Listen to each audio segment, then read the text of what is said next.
What if the oldest written records weren't simply myths, but memories pressed into clay by people trying to make sense of a world that seemed too complex, too ordered, to have emerged by chance? Beneath the dust of southern Iraq, where the Tigris and Euphrates once wove through marshlands that fed the world's first cities, archaeologists uncovered thousands of clay tablets covered in wedge-shaped marks. These weren't just administrative records or temple hymns, they were cosmologies, origin stories, detailed accounts of how civilization itself began and who or what the Sumerians believed had brought it to them. The tablets speak of the Anunnaki, gods who descended from the heavens, beings who taught humanity agriculture, writing, astronomy, mathematics, deities who shaped kings and built temples and demanded worship. But here's what makes your spine tingle when you hold those ancient fragments in museum archives.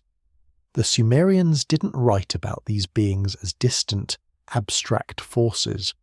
They wrote about them as physical presences, beings who walked among them, who had needs and conflicts and hierarchies, who, according to the clay, fundamentally changed what it meant to be human. So before the story pulls you under, take a moment to like this video and hit subscribe, but only if you're drawn to histories where mythology and memory become impossible to separate. And if you're still here, tell me in the comments where you're listening from and what time it is there. I want to imagine this ancient knowledge stretching across the world, connecting us all in the dark. Tonight, we're not going to give you easy answers. We're going to explore what the Sumerian tablets actually say, what archaeologists have actually found, and why the story of the Anunnaki continues to haunt us 5,000 years later. The thing that bothers archaeologists about Sumerian cuneiform isn't that it's ancient. It's that it appears suddenly, around 3200 BCE, already sophisticated, already capable of expressing complex religious ideas, administrative systems, and literary narratives. There's no long developmental period visible in the archaeological record. No gradual evolution from simple marks to complex writing. It's as if one generation didn't know how to write, and the next did. And the first thing they chose to write about, once they had this revolutionary new technology, was where it came from, who gave it to them. Imagine holding one of those earliest tablets in your hands, feeling the weight of baked clay that has survived 5,000 years of heat and dust and conquest. The wedge-shaped marks pressed into its surface look almost deliberately alien, as if designed to be difficult to forge or alter. Each character is a combination of basic strokes, vertical wedges, horizontal wedges, diagonal slants, but arranged in ways that encode not just words, but grammatical relationships, tense, possession, plurality. It's not a simple pictographic system where a drawing of a bird means quote zero quote. It's a fully realized writing system capable of expressing abstract thought, legal concepts, theological speculation.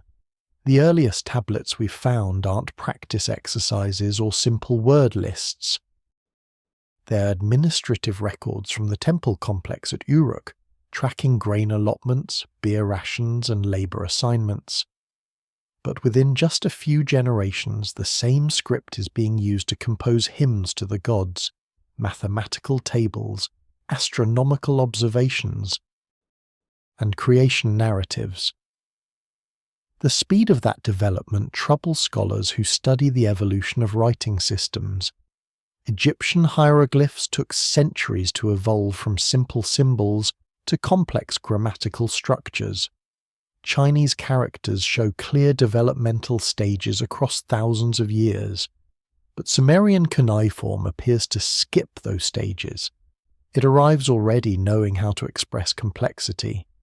And what did the Sumerians write about when they first gained this power to preserve their thoughts beyond memory? They wrote about the Anunnaki, about gods who had descended from the heavens, about the moment when divine knowledge was given to humanity. One of the earliest literary texts ever recovered, a hymn from Uruk dating to around 2600 BCE, describes how the god Enki brought the arts of civilization, including writing itself, to humanity as a gift from the divine realm. The implication is clear. The Sumerians didn't think they invented writing. They believed it was taught to them. Of course, modern linguists have theories.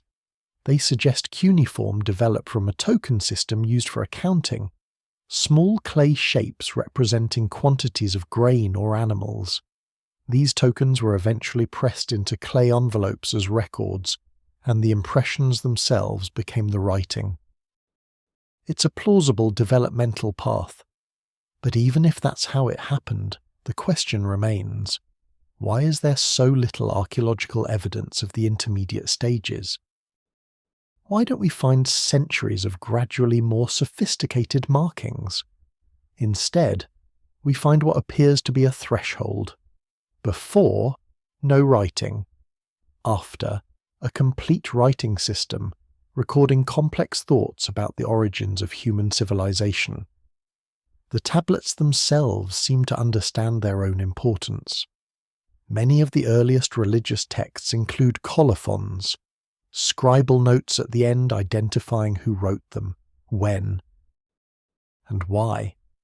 But they also often include phrases like quote 1 or quote 2, as if even in the 3rd millennium BCE, Sumerian scribes believed they were preserving knowledge that came from an earlier time, from before, from when the gods still walked among them and teaching was done face to face rather than through clay and reed stylus.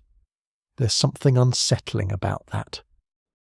The idea that writing didn't emerge from human ingenuity alone, but was bestowed as a completed gift, that the first human hands to press cuneiform into wet clay were copying something, preserving something they'd been shown. But it was in the ancient cities themselves, buried beneath millennia of sand and silence, where the true weight of these stories began to reveal itself. Eridu sits at the southern edge of ancient Mesopotamia, where the Euphrates once emptied into the Persian Gulf before centuries of silt pushed the coastline miles further south. When British archaeologist Fuad Safar excavated the site between 1946 and 1949, he found something that defied the expected pattern of human settlement. Beneath the remains of a massive temple complex dedicated to Enki, god of wisdom and fresh water, there were older temples. And beneath those, older still, 18 temples, one built atop another, stretching back to approximately 5,400 BCE. The Sumerians themselves claimed Eridu was the first city ever built, that before the flood, before recorded time, this is where civilization began. And according to the tablets found there, it began because the Anunnaki chose this place.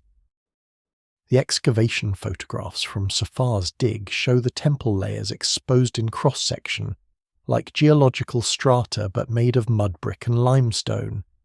Each temple was built directly atop the ruins of the previous one, following the exact same orientation, the same architectural plan, as if maintaining a blueprint that couldn't be altered. The earliest temple at the bottom of the sequence is small, almost humble. A single room with an altar, barely 10 feet square, but it sits on virgin soil. There's nothing beneath it. This, according to the archaeological evidence, is where Sumerian civilization's religious architecture begins, not evolved from earlier forms, not adapted from neighbouring cultures, just suddenly built, with a clear architectural plan that would be repeated and expanded for the next 3,000 years. The Sumerian King List, that controversial document that claims to record every ruler from when kingship descended from heaven, identifies Eridu as the first city to receive kingship. Before Eridu, the text states there was no civilization, no cities, no kings, just the gods alone. Then the Anunnaki descended and chose this place, this exact spot where the Euphrates met the marsh and the sweet water mixed with salt, and they founded Eridu as the template for everything that would follow. Why here? The Sumerians had an answer. Because Enki loved this place, because the sweet water that bubbled up from underground springs was his domain, and from this mixing of fresh and salt water, all life emerged. The temple at Eridu was called Iabzu, House of the Deep Water, and texts describe it as the point where the primordial waters of creation still touch the surface world, where the boundary between divine realm and human world remained thin enough for gods and humans to communicate. Iraqi archaeologists who continued excavating Eridu in the 1950s and 60s found something else. Vast cemeteries surrounding the temple complex, containing thousands of graves dating from the earliest periods of the city through to its abandonment around the 6th century BCE. People came to Eridu to be buried near the Temple of Enki for 3,000 years, long after the city ceased to function as a major urban centre. They believed something about this place made it holy, made it different, made it closer to the divine. The tablets found at Eridu contained fragments of the creation narratives, flood stories, and king lists that would later be copied and recopied throughout Mesopotamia. Many scholars believe Eridu's temples served as a kind of sacred library, a repository for the most ancient knowledge. When scribes at Nippur or Uruk wanted to verify an old text or understand a ritual's proper form, they sent to Eridu for the authoritative version. Because Eridu was first. Because what happened here happened before anywhere else. Because according to the deepest beliefs of Sumerian civilization, this is where the Anunnaki made contact with humanity and said, "We will teach you how to build, how to organize, how to record, how to endure." Standing in the ruins today, wind sweeping across kilometers of empty desert, the layers of those 18 temples still visible in the excavation walls, you can feel the weight of that claim. This place mattered. For thousands of years it mattered intensely. And the reason it mattered was because of what the Sumerians believed had happened here. Because this was where heaven touched earth, where the gods arrived and civilization began. But who were these Anunnaki really? What did that word actually mean to the people who wrote it thousands of times across thousands of tablets? The word Anunnaki appears in thousands of cuneiform tablets, but its meaning has been debated by scholars for over a century. The most accepted translation breaks down as An, heaven, Unna, princely or of the foundation, and Kai, earth. So, those of heavenly origin who came to earth, or princely offspring of heaven and earth. But there's another layer. In Sumerian theology, these weren't abstract cosmic forces. They were specific beings with names, roles, genealogies. The pantheon numbered in the dozens, sometimes hundreds. They had family structures, political hierarchies, conflict and alliances. The tablets describe them with a specificity that reads less like mythology and more like bureaucratic record-keeping. Each member of the Anunnaki had a designated role in the cosmic order. Anu ruled the heavens, Enlil governed the air and storms, Enki controlled the waters and wisdom. Ninhursag presided over birth and the earth's fertility. Nana was the moon, Utu was the sun, Inanna embodied love and war. But beneath these major figures were dozens of lesser Anunnaki, each with specific responsibilities. There were gods of canals, gods of bricklaying, gods of beer brewing, gods who oversaw scribal schools, gods who managed the boundary stones between fields, The divine bureaucracy mirrored the human bureaucracy with uncanny precision, as if the Sumerians were describing an actual organizational structure rather than inventing mythological roles. What's striking is the consistency. Different cities had different patron deities and emphasized different aspects of the pantheon. But the basic framework remained constant across Sumer. The relationships between the gods, their genealogies, their areas of influence, these weren't subject to the kind of wild variation you see in many mythological systems. There was an orthodoxy, a canonical version, and scribes went to great length to preserve it accurately.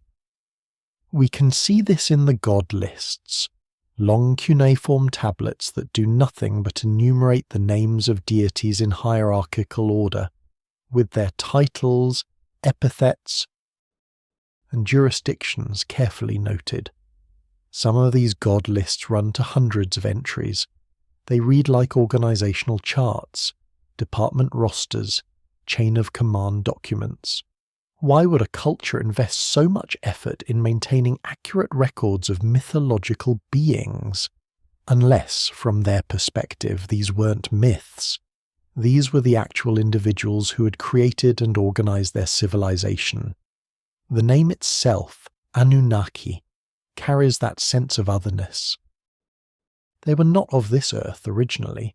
They came from An, the heavens, the realm above, but they established themselves on Ki, the earth, and from that intersection of heavenly origin and earthly presence, they shaped everything.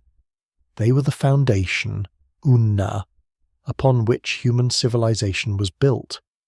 Without them, the Sumerians believed humans would still be wandering nomads, scratching marks in dirt, unaware of mathematics or astronomy or law. And here's what makes it strange. The Sumerians distinguished between the Anunnaki and other types of divine beings. There were the Igigi, the lesser gods who performed labor before humans existed. There were demons and spirits and protective deities. But the Anunnaki were different. They were the royal family of heaven, the governors, the decision-makers. Texts describe councils of the Anunnaki meeting to decide fates, declare wars, establish laws. They voted, they argued, they made compromises. They weren't remote, unknowable gods speaking through thunder and miracle. They were administrators, managers of reality itself. If you were a Sumerian farmer 5,000 years ago, you didn't pray to vague cosmic forces. You prayed to specific members of the Anunnaki by name, asking for specific interventions, and you believed that somewhere, perhaps in the temple at the center of your city, perhaps in the heavens above, those beings heard you and made decisions about whether to grant your request. The relationship was transactional, hierarchical, almost contractual. You offered devotion, sacrifice, obedience. They offered protection, prosperity, order. This framework persisted for 3,000 years, from the first Sumerian cities through the Akkadian, Babylonian, and Assyrian empires. The name sometimes changed. The language evolved from Sumerian to Akkadian, but the core structure remained. The Anunnaki had come, they had established civilization, and humanity existed to serve and maintain what they had built. The question that haunts these texts, though, isn't whether the Anunnaki were real in any physical sense. It's why the story took this particular form. Why did the Sumerians need to believe their knowledge came from elsewhere, from beings who descended from above? The answer begins to emerge in the specific text themselves, in the actual words pressed into clay by ancient hands trying to record what they believed was truth. In 1918, George Aaron Barton published his translation of a cylinder seal from Nippur that contained one of the oldest known references to the Anunnaki. The text described how these beings established the first divine laws, set up the first temples, and organized the cosmos into its proper order. But what troubled scholars was the matter-of-fact tone. There was no sense of wonder or mythological distance. The text described the arrival and actions of the Anunnaki the way you might describe the construction of a building or the appointment of a governor, as if these weren't legends about the distant past but institutional memory, as if someone was recording what they believed had actually happened. The Barton cylinder, as it came to be known, was small enough to fit in your palm, covered in dense cuneiform script that wrapped around its surface in neat horizontal registers. It had been created as a foundation deposit, a ritual object buried beneath a temple to commemorate its construction and invoke divine protection. But foundation deposits weren't just symbolic. They contained historical information, the name of the king who commissioned the building, the date, the purpose, the gods being honoured. They were time capsules meant to preserve facts for future generations. And this particular cylinder, dating to approximately 2500 BCE, described the moment the Anunnaki established the cosmic order. It used the Sumerian term, quote, 13, a concept that's difficult to translate precisely, but refers to the fundamental rules and powers that make civilization function. The me included everything from kingship and priesthood to metalworking and music, from warfare to justice to sexual intercourse. They were essentially the operating principles of reality. And according to the tablet, the Anunnaki assigned these me, distributing them among themselves and establishing which god controlled which aspect of existence. What struck Barton and other early translators was the administrative quality of the text. It read like minutes from a meeting.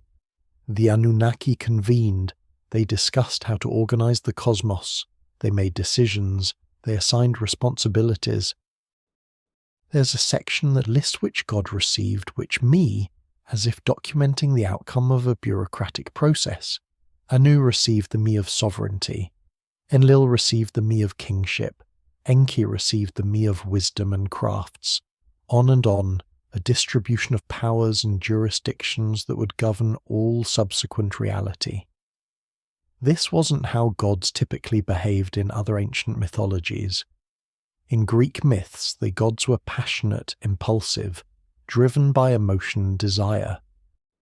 In Egyptian mythology, they transformed into animals, merged with each other, existed in mystical unions beyond human comprehension. But the Anunnaki, as described in Sumerian texts, behaved like administrators. They planned, they organized, they documented, they followed protocols. Barton himself was puzzled by this. In his published analysis, he noted that the text seemed to assume the reader already knew who the Anunnaki were, and what they had done. There was no explanatory preamble. No origin story for the gods themselves.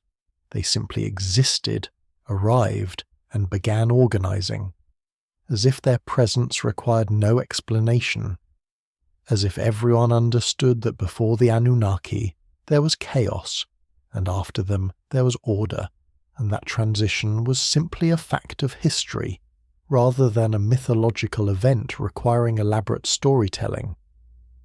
Other tablets from Nippur expanded on this.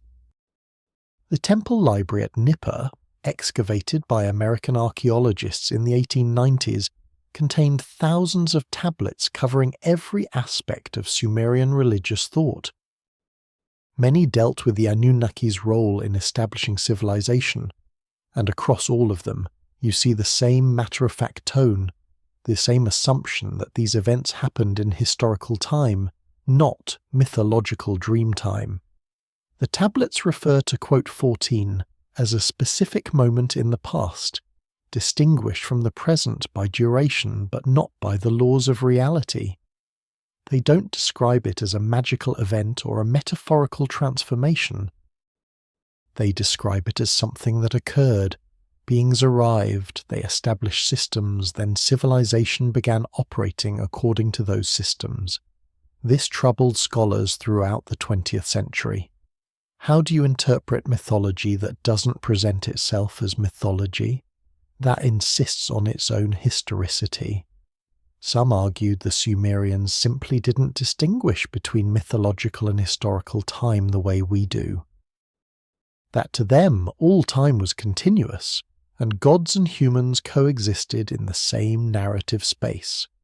Others suggested the matter-of-fact tone was a literary convention, a way of giving authority to religious texts by presenting them as sober fact rather than fantastical tale. But there's a third possibility, one that makes archaeologists uncomfortable, because it blurs the line between mythology and folk memory. What if the Sumerians were recording something they genuinely believed had happened? Not in literal detail, but in essence. What if, quote, 15 was their way of saying, quote, 16? What if the tablets are trying to preserve the memory of civilization's rapid development? Mythologized and deified over generations of retelling, but still anchored to some real event? We can't know. The clay doesn't give up those answers.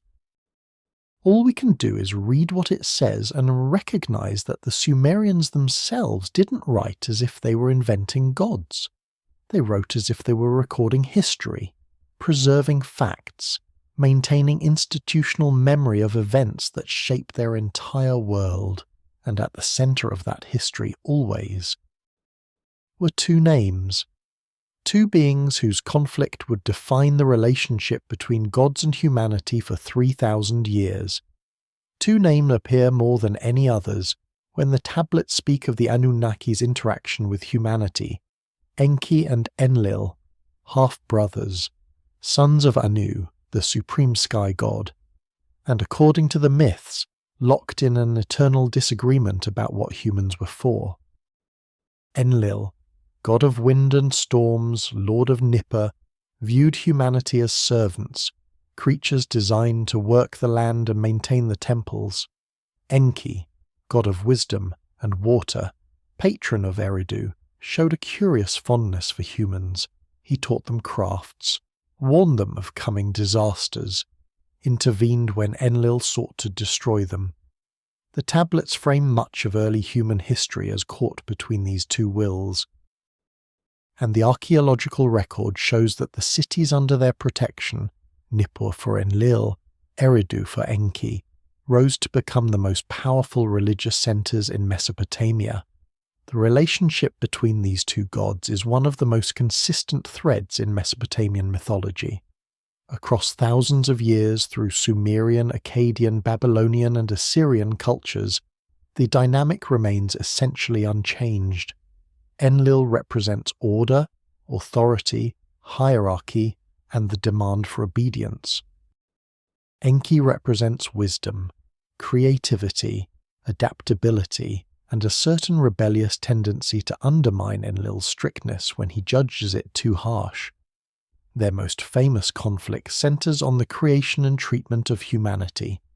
Multiple texts describe how Enlil viewed humans as a necessary evil, laborers created to serve the gods but kept in strict subordination.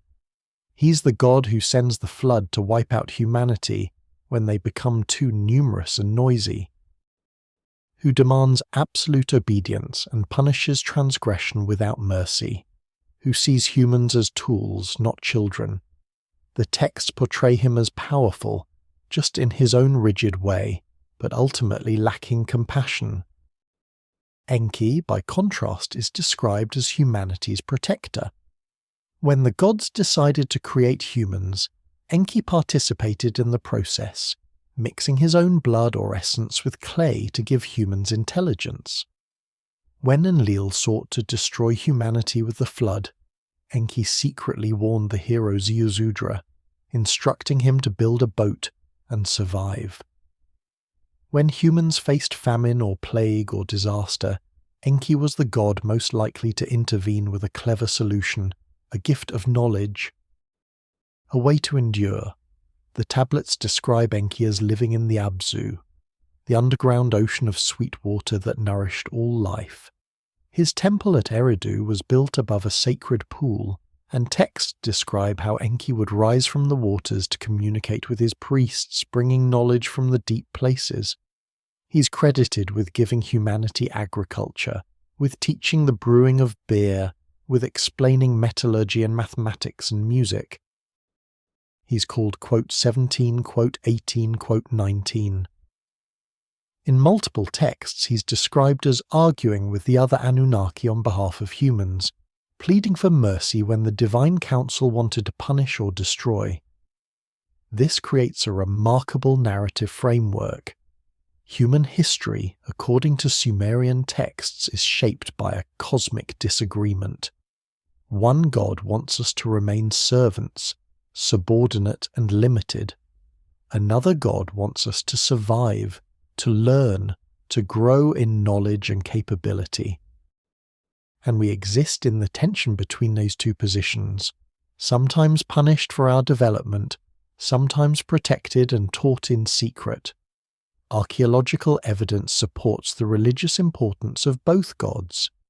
Nippur, Enlil's city, was considered the religious capital of Sumer, even though it was never the largest city or the seat of political power.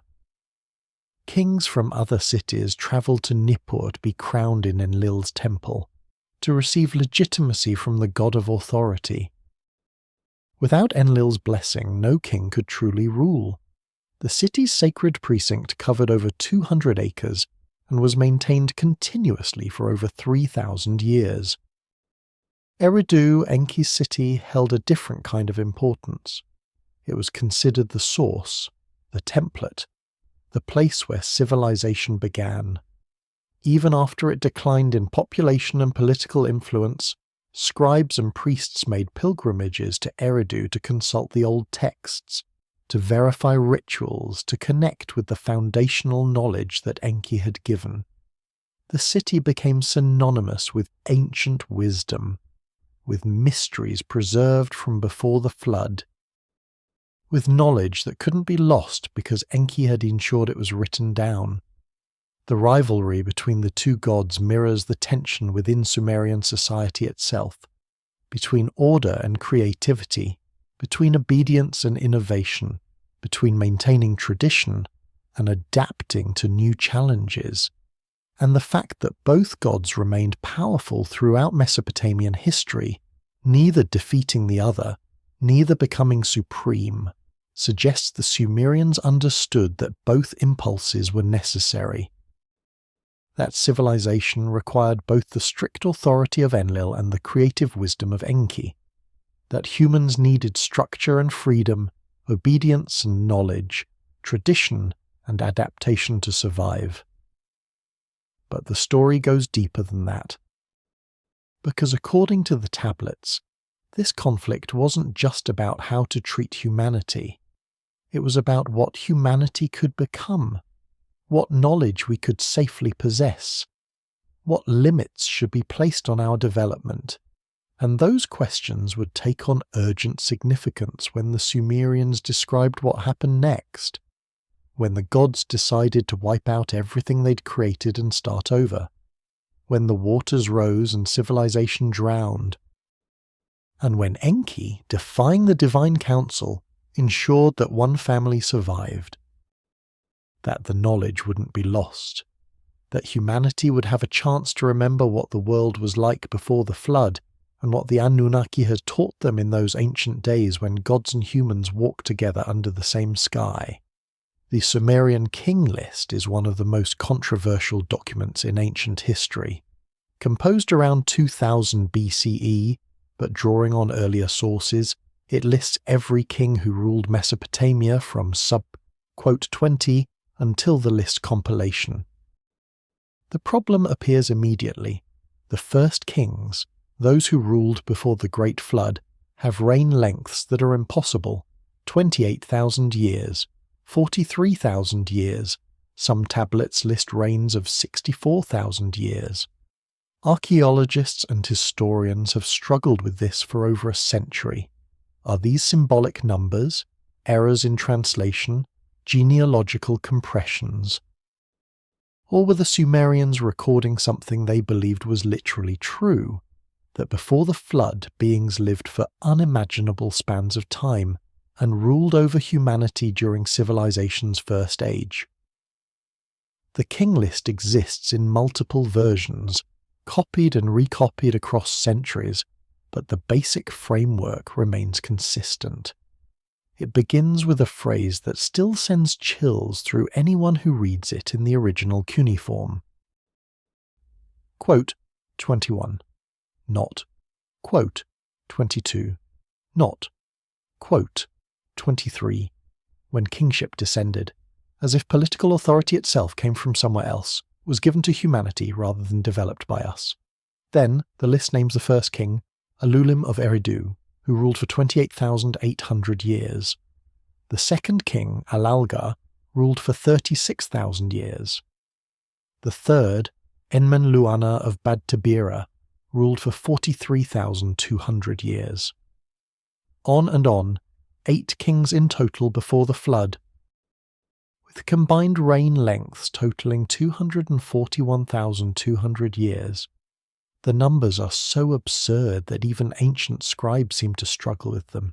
Different tablet versions showing slightly different figures, as if copyists couldn't quite believe what they were writing and allowed inconsistencies to creep in. After the flood, the king list continues, but something fundamental changes. The reign lengths drop dramatically.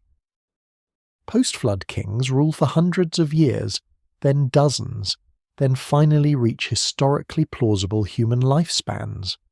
There's a transition visible in the text itself, a moment where mythological time gives way to historical time.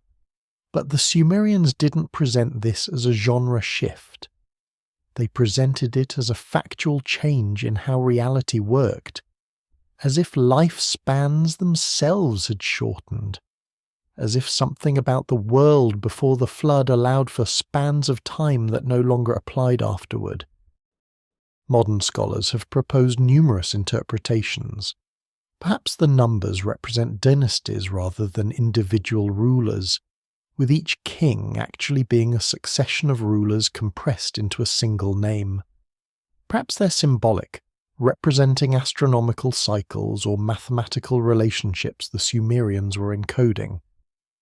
Perhaps they're simply mythological exaggeration, the kind of inflation that occurs when oral traditions try to express the vast antiquity of half-remembered past. But here's what troubles careful readers of the text. The king list doesn't treat the antediluvian kings differently from the post-flood kings. There's no change in tone, no shift in how information's presented. The scribe lists Alulim's impossible 28,000-year reign with exactly the same matter-of-fact style used to list later, historically verified kings. There's no indication the writer thought these numbers were symbolic or metaphorical. They're simply recorded as facts, the way you'd record any historical data. And the Sumerians weren't the only ones preserving such memories. The Bible's Genesis includes a list of pre-flood patriarchs who lived for centuries. Methuselah for 969 years, Noah for 950. While nowhere near Sumerian timescales, these are still impossible lifespans that the text presents without explanation or apology, as if readers would simply understand that before the flood life worked differently. There's a pattern here that extends across ancient Near Eastern cultures. The belief that civilization's earliest phase involved beings who lived far longer than humans do now, who accumulated knowledge across spans of time we can barely imagine, who ruled for so long that they saw empires rise and fall, technologies develop, entire landscapes transform. And then something happened. The flood, the catastrophe, the break, and the world became what it is now, shorter lives, faster forgetting. Knowledge that must be written down because individual memory can no longer hold it across generations. The King List presents this not as mythology, but as chronology. as if the scribes who compiled it around 2000 BCE were working from older records, preserving data they didn't fully understand but felt compelled to maintain accurately. As if somewhere in the temple libraries of Nippur or Eridu, there had been ancient tablets listing these impossible reigns, and the scribes of the 2nd millennium BCE copied them faithfully, unable to explain them, but unwilling to dismiss them. What were they trying to tell us? That the Anunnaki who first ruled humanity existed on timescales incomprehensible to mortal perception. That civilization's foundation period lasted not centuries but tens of thousands of years, or simply that the deep past was different in ways we can't reconstruct, can't verify, can only preserve in the hope that someday the numbers will make sense. The answers, if they exist anywhere, lie buried beneath the very cities where those antediluvian kings supposedly ruled, in the archaeological layers of Eridu and Ur and Bad Tibira, in the physical evidence of how Sumerian civilization actually developed, how quickly it rose, and what strange sophistication it displayed from its earliest moments. When Leonard Woolley excavated the royal cemetery at Ur between 1922 and 1934, he found evidence of a flood layer, a band of clean water-deposited clay separating earlier settlements from later ones. He initially believed this was evidence of the biblical flood, but further analysis showed multiple flood events across Mesopotamian history, none of them universal. What Woolley did find, however, transformed our understanding of early Sumerian society. Evidence of extraordinary wealth, technological sophistication, and social organization far earlier than expected. The royal tombs contained lapis lazuli from Afghanistan, gold from Egypt or Anatolia, sophisticated metalwork that required knowledge of smelting techniques archaeologists didn't think existed yet. It was as if, suddenly, around 3000 BCE, Sumerian civilization reached a level of complexity that should have taken centuries more to develop. The royal cemetery at Ur contained 16 tombs dating to approximately 2600 BCE, each filled with treasures that defied archaeological expectations. Golden daggers with lapis lazuli handles, elaborate headdresses of gold leaves and carnelian beads, gaming boards inlaid with shell and coloured stone, lyres decorated with golden bull heads, their strings long rotted away but their craftsmanship still stunning. Cylinder seals carved with such precision that modern jewellers struggle to understand how they were made with Bronze Age tools. But it was the evidence of trade networks that truly shocked researchers. Lapis lazuli comes from only one source in the ancient world, the mountains of Afghanistan over 1,500 miles away. Gold likely came from Egypt or Anatolia, requiring trade routes spanning thousands of miles, carnelian from India, timber from Lebanon, silver from Anatolia. The royal tombs at Ur proved that by 2600 BCE, Sumerian civilization had established trade networks stretching across the entire ancient Near East and beyond. They had the organizational capacity to source rare materials from distant lands, the wealth to pay for them, the transportation infrastructure to move them, and the artistic skill to transform them into objects of breathtaking beauty. This shouldn't have been possible. By all standard models of cultural development, civilizations in 2600 BCE should still have been regional, working primarily with local materials, slowly developing craft specialization and trade networks over many generations. But Ur showed sophistication that archaeologists had thought wouldn't emerge until the Bronze Age's later periods. It was as if Sumerian civilization skipped developmental stages, reaching heights of complexity and coordination centuries ahead of schedule.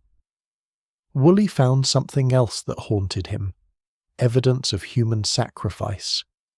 The royal tombs contained not just the king or queen, but dozens of attendants, soldiers, musicians, servants, arranged in neat rows, wearing their finest clothes and jewellery, showing no signs of struggle or violence. They appeared to have died willingly, or at least peacefully, accompanying their ruler into death. Chemical analysis of remains found in some tombs suggested they may have drunk poison. The level of social control required for this, for dozens of people to accept simultaneous death without resistance, speaks to a society with extraordinary power structures and religious authority. The famous quote 25 contained 74 bodies, mostly women wearing elaborate headdresses, arranged in careful formation around a central figure. They held musical instruments, they wore their finest jewellery, and according to the archaeological evidence they died together, perhaps during a ceremony, perhaps drugged or poisoned, then buried in a mass grave that was immediately sealed. What belief system could convince so many people to accept such a fate? What promise of afterlife or divine favour or cosmic importance could hold such power over human will?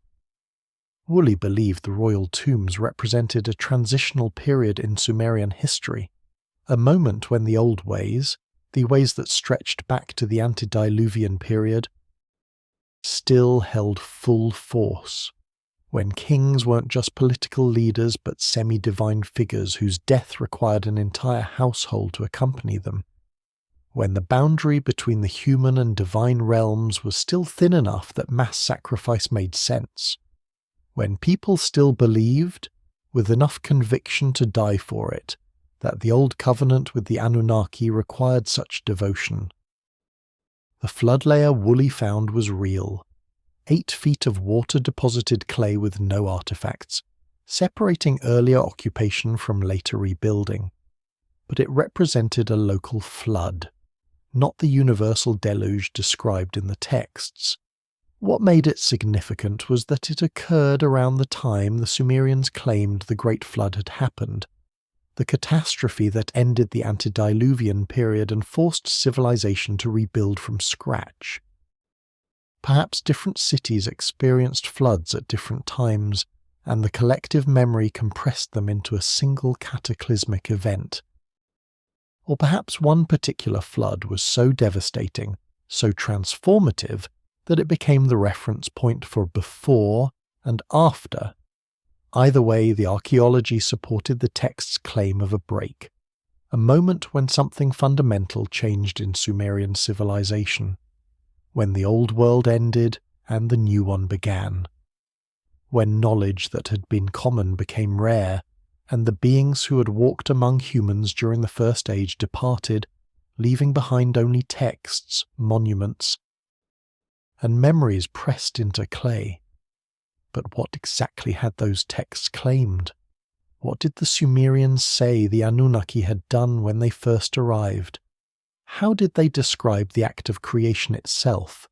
The Babylonian creation epic, Enuma Elish, written around 1800 BCE, but drawing on earlier Sumerian sources, describes how the cosmos was organized and humanity created. But unlike other ancient creation myths that feature a single creator god, this one reads like a corporate meeting. The Anunnaki gather, they debate, they vote, they assign responsibilities. When they decide to create humans to serve as labourers for the gods, it's presented as a practical solution to a management problem. The younger gods were tired of doing the work of maintaining the earth, digging rivers, building canals, so they created humans to do it for them. The text even describes the biological process, mixing the blood of a sacrificed god with clay. It's disturbingly specific, clinical almost, as if whoever wrote this was describing a procedure they believed had actually been performed. The Enuma Elish spans 7 tablets and over 1,000 lines of cuneiform text. It begins with primordial chaos, the mixing of salt water and sweet water, personified as the goddess Tiamat and the god Apsu. From this mixing, the first gods emerge, but they're noisy, restless. Their activity disturbs Apsu, who decides to destroy them. The younger gods learn of this plan and kill Apsu first. From his body they create the cosmos as we know it, sky and earth, rivers and mountains, the habitable world. But then comes the bureaucratic section. The gods gather in assembly. They create the political structure of the divine realm. They assign roles and jurisdictions. Marduk, the young god of Babylon, emerges as the champion who defeated Tiamat, and as a reward he's elevated to kingship over all the gods. The Anunnaki gather and acclaim him, establishing the hierarchy that will govern creation. They build Babylon as his earthly seat of power. They create the cosmos's operating procedures. And then someone points out a problem. All this governing and cosmic maintenance requires work. Someone needs to dig the irrigation canals. Someone needs to maintain the temples. Someone needs to grow the food for sacrifices and festivals. The gods have been doing this themselves, but it's beneath them. It's tedious. They have more important things to do. So they vote to create a new being, a servant race, humans. The text is explicit about the purpose. I shall create a primitive worker, whose task will be to serve the gods so they might be at ease. Not, I shall create beings to worship me, or I shall create life because creation is good. The purpose is practical, economic. Someone needs to do the work. The creation process is described with uncomfortable specificity. The god Kingu, who had sided with Tiamat in the war, is executed. His blood is collected. It's mixed with clay, earth mixed with divinity. The goddess Aruru, another name for Ninhursag, forms this mixture into the first humans. 7 males, 7 females, and the text says they're given the spirit of the god Kingi, so they'll have intelligence, be capable of understanding commands, be able to perform complex tasks, but they're mortal, bound to earth, limited in lifespan, designed to serve but not to rival. The Enuma Elish doesn't present this as a loving act of creation. It's practical, matter of fact. The gods needed workers, so they made workers, and the clay and blood mixture ensured humans would be intelligent enough to be useful, but limited enough to be controlled. We carry divine consciousness. That's what makes us different from animals. But we're trapped in mortal bodies, bound to the earth, unable to access the full powers the gods possess. This creation narrative was recited annually in Babylon during the New Year festival for over 1,000 years. Generation after generation of Mesopotamians heard this story and accepted it as the explanation for human existence. We're here to serve, to maintain the systems the gods established, to keep civilization running. Our intelligence isn't a gift, it's a necessary feature for a useful tool. Reading the Enuma Elish translation, you can feel the bureaucratic coldness of it. The gods discuss the human creation project the way you'd discuss hiring new employees or designing a more efficient tool.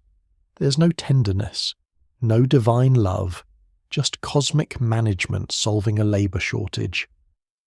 And this wasn't an outlier.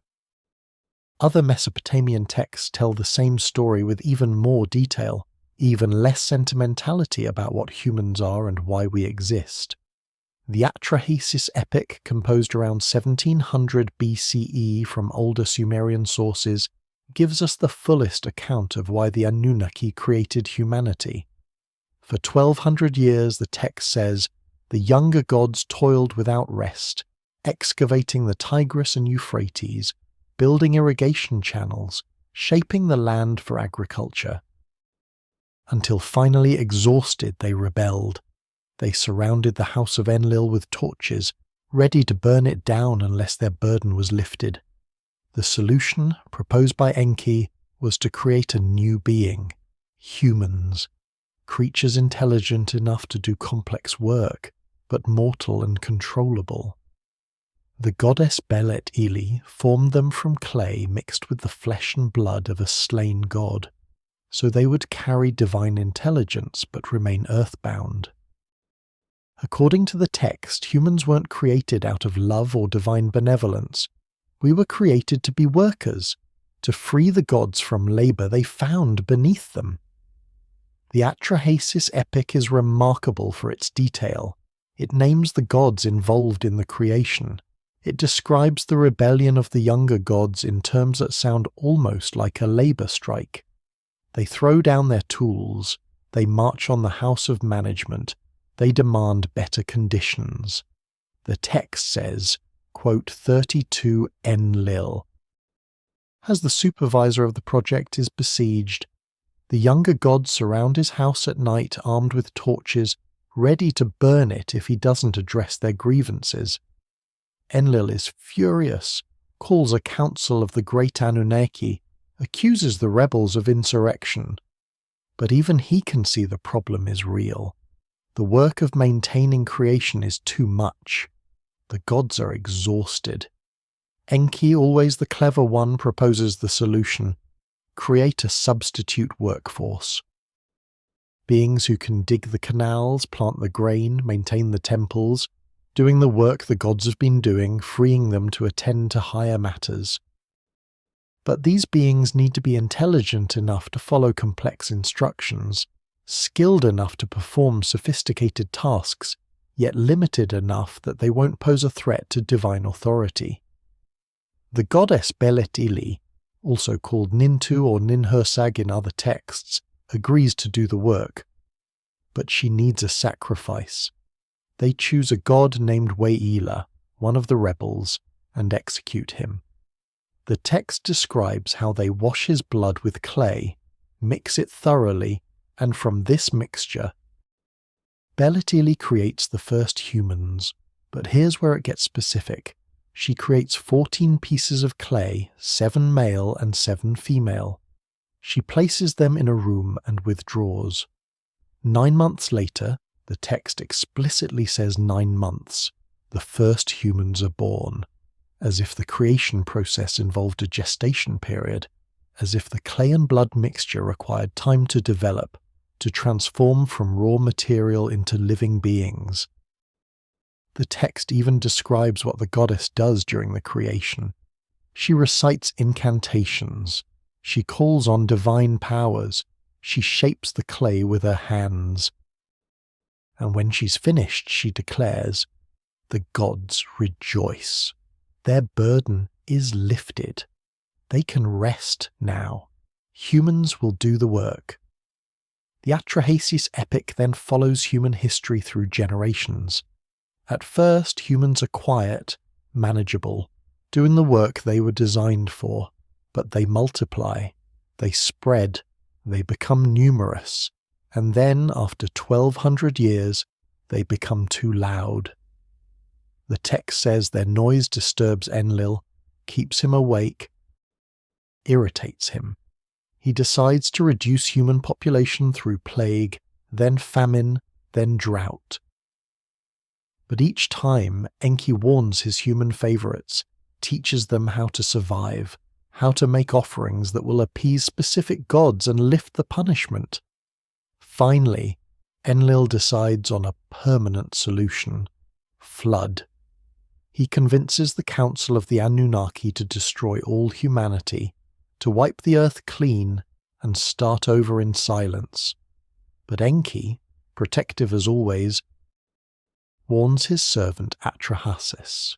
He whispers through the reed wall of Atrahasis's house, a detail that appears in multiple texts, as if the gods couldn't speak directly to humans but could communicate through barriers, and tells him to build a boat, to seal it, to gather animals and craftsmen and seeds, to survive what's coming. The flood comes, humanity is destroyed. But Atrahasis survives. and when the waters recede and he emerges, the gods are shocked. There's a remarkable scene where Enlil confronts Enki, furious that humans survived, and Enki argues back. Why would you destroy everything? Humans do the work you need done. Punish the guilty, but why annihilate the entire species? They reach a compromise. Humans can continue to exist, but with new limitations, shorter lifespans, reduced fertility for some, natural checks on population. The text suggests this is when human mortality, as we experience it now, was fully imposed. Before the flood, according to the epic, humans lived longer. After, we became what we are. Brief lives, rapid generations, knowledge that dies with us unless we write it down. The Atrahasis epic doesn't flinch from the implications of its story. We're tools, created to serve. Our intelligence is functional, not an end in itself. We exist because the gods needed labor freed up, and the only reason we survived the flood wasn't because we're precious or beloved, but because Enki convinced the other gods that we're still useful, that the work still needs doing. It's a cold cosmology, but it's consistent, and it raises the question, who did the work before humans existed? Who are these younger gods who toiled for 1200 years before they rebelled? Before humans existed, according to Sumerian and Akkadian texts, the Anunnaki had another workforce, the Igigi, lesser gods who performed the manual labor of maintaining creation. They dug the canals, they built the first structures, but like any exploited labor class, the Igigi eventually revolted. The texts describe how they set fire to their tools and marched on the houses of the greater gods, demanding freedom. The creation of humanity was, in this context, a replacement workforce. The Igigi were elevated from their labor and given positions in the heavenly hierarchy. But in later Babylonian and Assyrian texts, the Igigi transform into something darker, demons, watchers, beings who descended to earth and took human wives, creating hybrid offspring. The story appears in Mesopotamian texts centuries before similar narratives show up in the Book of Enoch. And it raises a question archaeologists can't quite answer. Why does this specific story of divine beings creating human workers, then other divine beings interbreeding with them, appear so consistently across ancient Near Eastern cultures? The Igigi are mentioned in dozens of Mesopotamian texts, always distinguished from the Anunnaki. Where the Anunnaki are the great gods, the rulers, the decision-makers, the Igigi are described as lesser divine beings who carried out physical labor. Some texts number them as 50, others say they were countless, but their role is consistent. They were the workforce of heaven before humans existed. The rebellion story appears in multiple sources, most notably in the Atrahasis epic. The Igigi are assigned to dig the Tigris and Euphrates rivers, to create the irrigation channels that would make Mesopotamia fertile. For 1200 years, that specific number appears repeatedly. They work. But divine beings, even lesser ones, weren't designed for endless manual labor. They grow resentful, exhausted. Finally, they organize, they throw down their tools, they burn them as an act of defiance. They march on Enlil's house at night, surrounding it, demanding an end to their exploitation. The solution, as we've seen, is to create humans as a replacement workforce. The Igigi are freed from their labor and given positions in the celestial hierarchy. They become supervisors rather than laborers, watchers rather than workers. And for a time, according to the texts, this arrangement functions. The Igigi oversee human activity from their elevated positions. They report to the Anunnaki. The system operates as designed. But then the story takes a darker turn. In later Babylonian and Assyrian texts, particularly those from the first millennium BCE, the Igigi are described as descending to earth and taking human women as wives. This is presented as a violation, a crossing of boundaries that should have remained fixed. The offspring of these unions are described as giants, as beings of extraordinary size and strength, as creatures that disrupt the natural order. And in some versions of the story, this interbreeding is one of the reasons for the flood. Not just that humans became too numerous or too loud, but that the boundaries between divine and human had been violated, creating hybrid beings that threaten the stability of creation itself. The parallels to Genesis chapter 6 are impossible to ignore. The sons of God saw the daughters of men, that they were fair, and they took them wives of all which they chose. There were giants in the earth in those days. The biblical sons of God who interbreed with human women and create the Nephilim giants appear to be the same basic story as the Mesopotamian Igigi, who descend and take human wives. But the Mesopotamian versions are older, more detailed, more explicit about the divine hierarchy involved. The Book of Enoch, a Jewish apocalyptic text from the 3rd century BCE, expands the story further. It names 200 watchers who descended to Mount Hermon, swore an oath together, and descended to take human wives. It names their leaders Semjaza, Azazel, Armaros. It describes how they taught humans forbidden knowledge, weapons, cosmetics, sorcery, astronomy. And it describes their punishment. The Watchers are bound until the final judgment, their giant offspring destroyed in the flood, though their spirits remain as demons haunting the earth. But here's what's strange. The Book of Enoch draws heavily from Mesopotamian sources.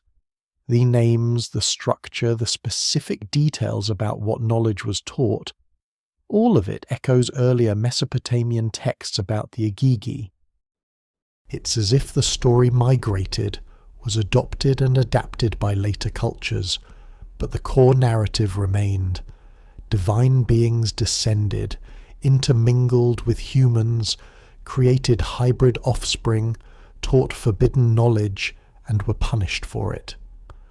Why does this specific story persist across so many cultures and time periods? Why do so many ancient Near Eastern societies preserve narratives about divine beings who came down, interbred with humans, created giants or heroes or demigods, and were eventually punished or departed? The story appears in Sumerian, Akkadian, Babylonian, Assyrian, Hebrew, and later Christian texts, always with the same basic structure, always with the sense that boundaries were crossed that shouldn't have been. That something about the separation between divine and human realms was violated during civilization's early period. Mainstream archaeology explains this as cultural diffusion. The Mesopotamian story was powerful, memorable, and it spread through trade, conquest, and cultural contact. Later societies adopted it, adapted it to their own theological frameworks, but preserved the core narrative because it resonated with something deep in human psychology, the fear and fascination of the boundary between us and something greater, the danger and allure of forbidden knowledge, the consequences of mixing what should remain separate. But the Sumerians themselves offered a simpler explanation. This happened. The Igigi descended. They took human wives. They created hybrid offspring. They taught forbidden things. And the flood was sent, at least in part, to cleanse the earth of what that intermingling had produced, to reset the boundaries, to re-establish the proper order of creation where humans served and gods ruled, and the two remained forever separate. Whether you read it as mythology, cultural memory, or something else entirely, the story of the Agigi is one more layer in the strange cosmology the Sumerians preserved. First, the Anunnaki arrived and established civilization. Then they created humans to serve as workers. Then the Agigi. Freed from labour, descended and complicated everything by crossing boundaries that were meant to be absolute. And then came the flood, the catastrophe that ended the First World and required everything to begin again under stricter rules, shorter lifespans, and greater separation between the realms of gods and mortals. The tablets continue from there, describing what happened after the waters receded, after the world was remade, after humanity had to rebuild civilization with only fragments of the knowledge that came before. And in those post-flood texts you can sense a certain longing, a memory of a time when knowledge was more direct, when the gods still walked among humans, when life was longer and understanding deeper, and the separation between heaven and earth not yet absolute.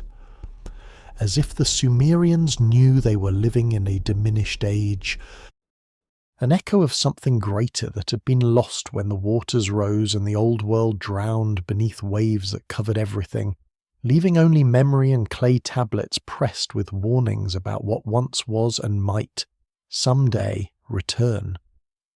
We need to address the elephant in the room. In 1976, Zechariah Sitchin published quote 36 quote, claiming the Anunnaki were not gods but extraterrestrial beings from a planet called Nibiru. According to Sitchin's interpretation, they came to Earth approximately 450,000 years ago to mine gold, genetically engineered humans from existing primates to serve as a workforce, and created civilization as we know it before leaving. His books sold millions of copies. They spawned countless documentaries, websites, and theories. But here's what you need to know. Professional Assyriologists, Sumerologists, and archaeologists almost universally reject Sitchin's translations as fundamentally flawed. Michael Heiser, a scholar of ancient Semitic languages, wrote detailed analyses showing that Sitchin mistranslated basic Sumerian vocabulary, confused different languages, and imposed modern concepts onto ancient texts. The academic consensus is clear. Sitchin's work is pseudo-archaeology. But that doesn't mean the actual Sumerian texts aren't fascinating on their own terms. We don't need aliens to make this story compelling. What the Sumerians actually believed is strange enough. Sitchin's books, quote 37, quote 38, quote 39, sold over 20 million copies worldwide. They've been translated into dozens of languages. They formed the foundation for countless History Channel documentaries, YouTube channels, and popular theories about ancient astronauts. For many people, Sitchin's interpretation is the only version of the Anunnaki story they've ever encountered. His influence on popular culture cannot be overstated. His central claims were dramatic. The Anunnaki were extraterrestrials from a planet called Nibiru that orbits our Sun on a 3,600-year elliptical path. They arrived on Earth approximately 450,000 years ago because their planet's atmosphere was deteriorating, and they needed gold to repair it. They established mining operations in Africa, and when the alien workers eventually rebelled against the harsh conditions, they genetically engineered Homo sapiens by mixing their own DNA with that of Homo erectus, creating a hybrid species intelligent enough to mine gold but subservient enough to control. According to Sitchin, this genetic engineering is what the Sumerian creation myths are describing when they talk about mixing divine blood with clay. It's a compelling narrative. It provides seemingly clear answers to mysteries about human origins, the sudden appearance of sophisticated civilization, and the strange specificity of Sumerian mythology. It suggests we're not alone in the universe and that our very existence is proof of ancient contact. For people frustrated with incomplete answers from mainstream archaeology, Sitchin's work offered certainty and grand cosmic significance, but the academic response has been devastating. Michael Heiser, who held a PhD in Hebrew Bible and Semitic languages, spent years analysing Sitchin's translations and published point-by-point refutations. The problems are fundamental.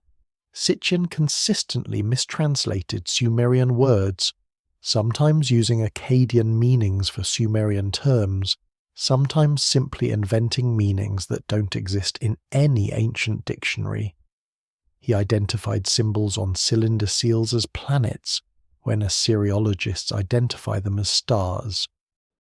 He claimed texts described spaceships and genetic engineering when the actual translations describe boats and the mixing of materials for pottery. Sitchin's academic credentials were also misleading. He claimed expertise in ancient languages but had no formal training in Assyriology, Sumerology, or ancient Semitic languages. His degree was in economic history, not linguistics. Professional translators who've spent decades mastering Sumerian, a notoriously difficult language unrelated to any modern tongue, found his work to be not just wrong, but wrong in ways that suggested he didn't understand basic grammatical structures. The archaeological record also contradicts his timeline. Sitchin claimed the Anunnaki arrived 450,000 years ago, but Sumerian civilization only dates to approximately 5,500 BCE. The gap is enormous, and his claims about ancient gold mining in Africa producing evidence of extraterrestrial operations have been investigated and found to be misidentifications of much later. Human-operated mines. So why bring this up at all? Because Sitchin's work, despite its flaws, touched something real, the genuine strangeness of what the Sumerians actually wrote. The mystery isn't that aliens visited Earth. The mystery is why the Sumerians were so specific about their gods' origins, so detailed in their descriptions of divine hierarchies, so matter-of-fact in their accounts of how civilization began. The actual tablets, properly translated, are fascinating enough without imposing 20th century science fiction onto them. What we're left with when we strip away Sitchin's extraterrestrial interpretations is still profound. An ancient civilization that believed with absolute conviction that everything they knew, writing, mathematics, law, agriculture, astronomy, had been given to them by beings from elsewhere, that their existence served a purpose designed by those beings, that the first age of the world involved direct contact between divine and human realms, and that contact shaped everything that came after. You don't need to believe in ancient astronauts to find that compelling. You just need to wonder what the Sumerians were actually trying to say, and why they said it with such consistent specificity across thousands of years and thousands of tablets. And that brings us back to what the professional scholars, the real Assyriologists who spent their careers learning to read cuneiform from original tablets, actually say about the Anunnaki and what they represent. Samuel Noah Kramer, one of the 20th century's preeminent Sumerologists, spent decades translating Sumerian texts at the University of Pennsylvania.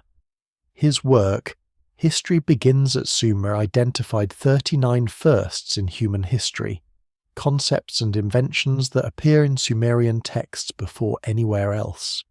Writing, schools, legal codes, medical practices, agriculture techniques, the 60-minute hour.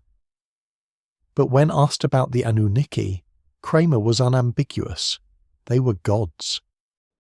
Mythological beings that represented natural and social forces. The Sumerians believed these gods had created them and demanded worship, but there's no evidence the Sumerians thought their gods were physical beings from another planet. That interpretation is modern, imposed retroactively onto texts that were describing religious beliefs, not historical encounters. And yet Kramer himself noted something peculiar. The Sumerians had an unusual level of specificity in describing their gods' origins, genealogies and functions. More detail than you typically find in mythology, almost as if they were trying very hard to remember something accurately. Kramer's career spanned over 6 decades. He translated hundreds of Sumerian tablets held in museums across the world. He published the first comprehensive Sumerian grammar, the first complete Sumerian dictionary, and dozens of scholarly articles analyzing Sumerian literature, law, religion, and culture. When he spoke about the Anunnaki, he spoke from a position of unmatched expertise. His assessment was clear. The Anunnaki were gods in the traditional sense. They represented forces the Sumerians couldn't otherwise explain or control: storms, seasons, fertility, war, wisdom. Enlil was the storm god because storms were powerful and unpredictable and demanded respect. Enki was the water god because water meant life and death in the desert, and understanding its management was essential to survival. Inanna was the goddess of love and war because those two forces, desire and violence, seemed related in their intensity and irrationality.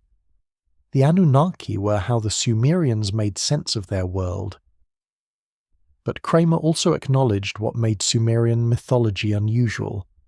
Most ancient mythologies are fluid, varying wildly between regions and time periods. Greek myths have dozens of different versions depending on which city-state you're in. Egyptian myths show gods merging, splitting, changing roles across dynasties. But Sumerian mythology remained remarkably consistent. The relationships between gods, their genealogies, their areas of control, these stayed stable across centuries and across different cities, as if there was a canonical version that scribes felt obligated to preserve accurately. Kramer noted the unusual detail in god lists, tablets that enumerated divine beings with their exact titles, parentage, and jurisdictions. Why would a culture developing gods as metaphors for natural forces need such bureaucratic precision? Why track divine genealogies across 5 or 6 generations? Why specify exact jurisdictional boundaries between deities? It suggested, Kramer said, that the Sumerians were approaching their religion with the same organizational rigor they applied to temple administration and economic management. As if divine hierarchy was as real and important as human hierarchy, requiring the same careful documentation. Other scholars echoed this observation.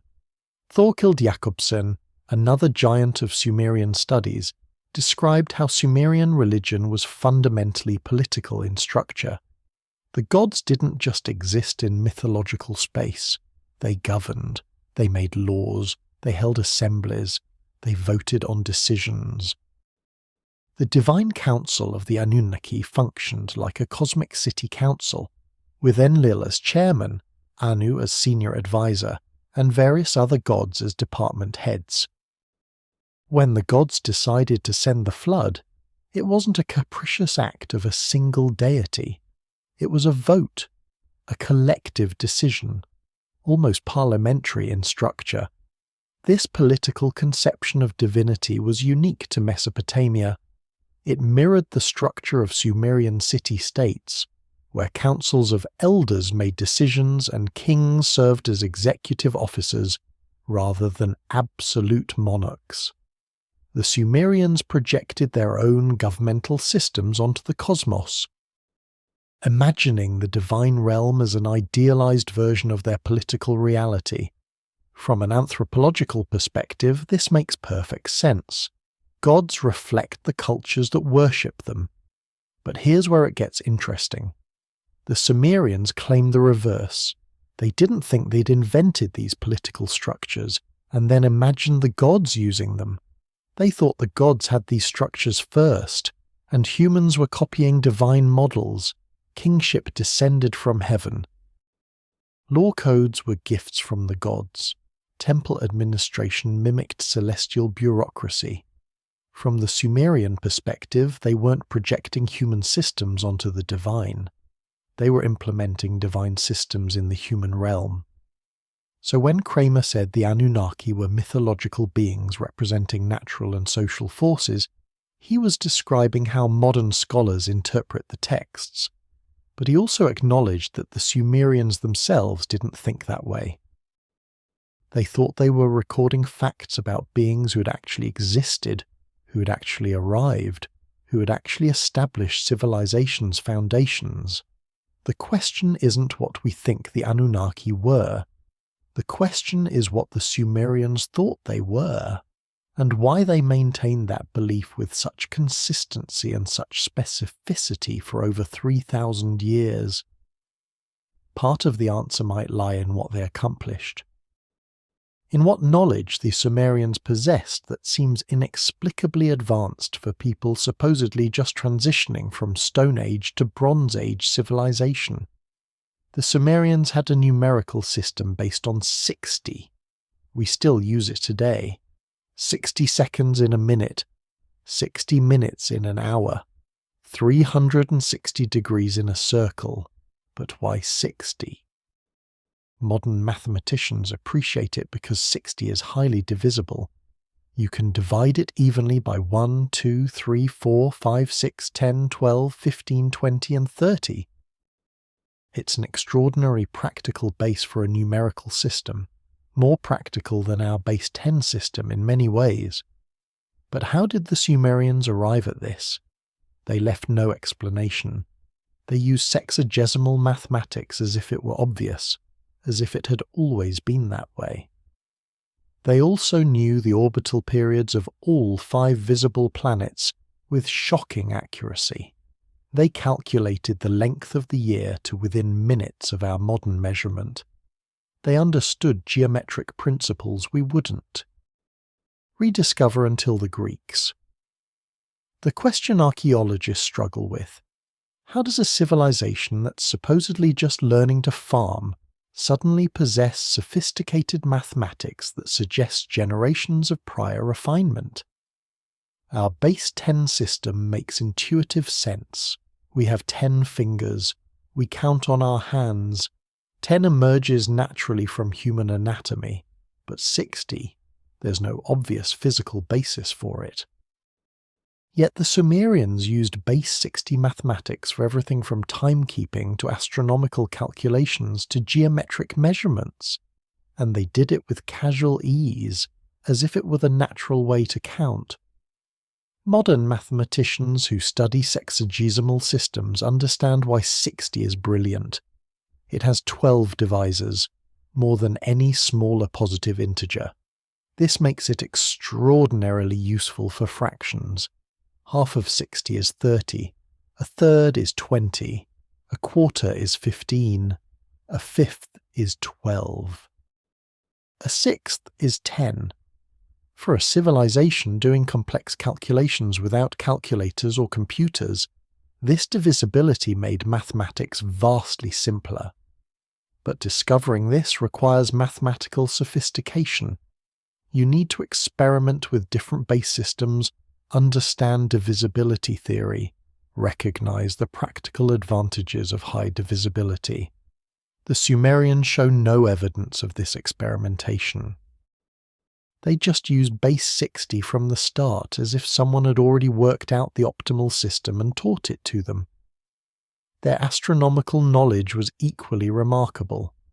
Tablets from the 2nd and 3rd millennia BCE demonstrate that Sumerians knew the exact length of the lunar month: 29 days, 12 hours, 44 minutes, and 3 seconds.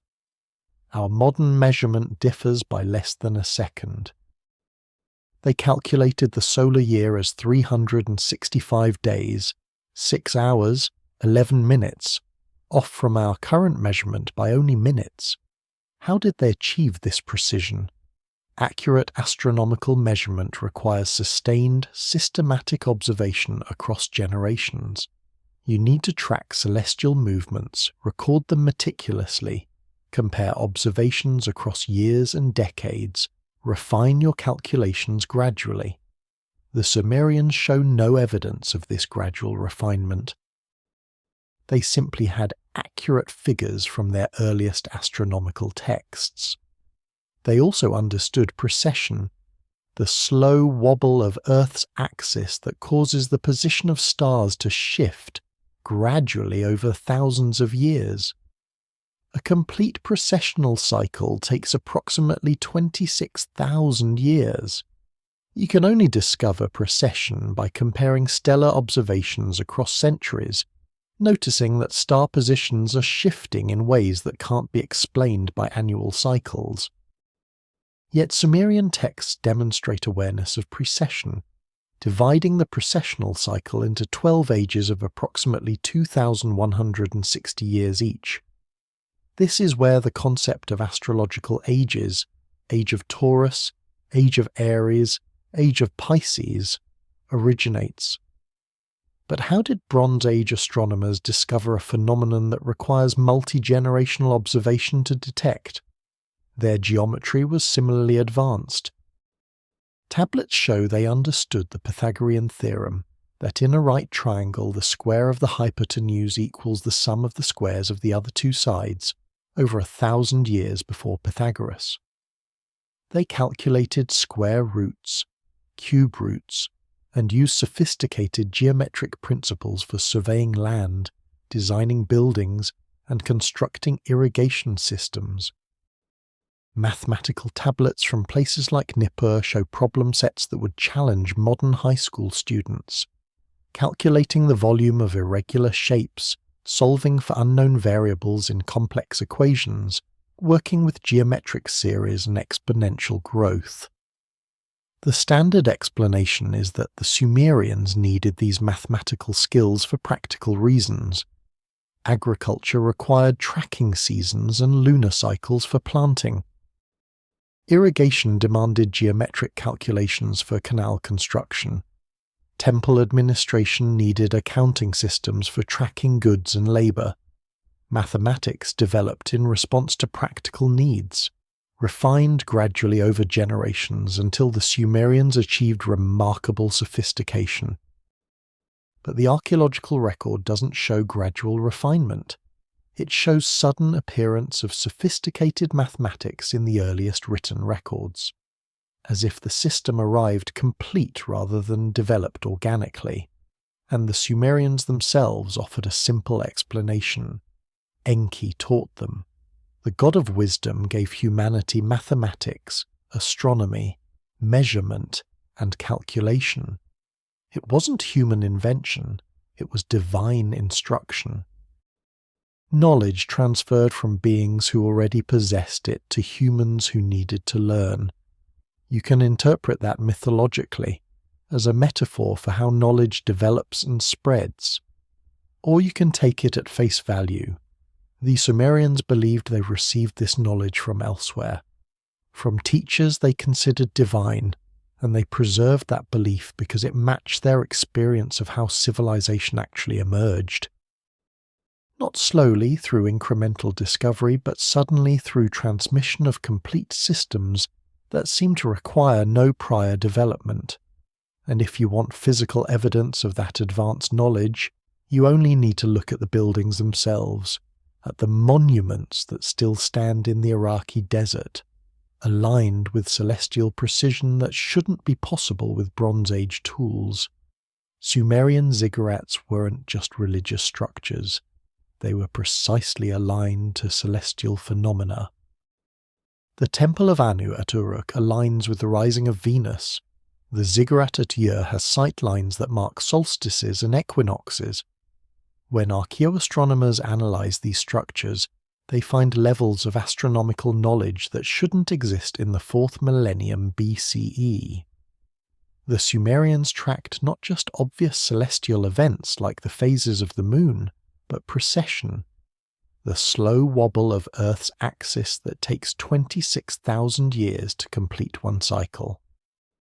How did Bronze Age astronomers discover something you can only notice by comparing observations across centuries? The tablets offer an answer. The Anunnaki taught them. The gods showed them how to watch the heavens, track the movements of planets, and calculate time itself. And whether you interpret that as mythology, metaphor, or something else, the archaeological fact remains. The Sumerians had astronomical knowledge far in advance of their material technology. The ziggurat at Ur, the best preserved of all Sumerian ziggurats, wasn't just a temple to the moon god Nana. It was an astronomical observatory and a calendar in stone. The structure has 3 staircases, 2 flanking the sides and 1 approaching from the front, all meeting at a gateway on the 2nd level.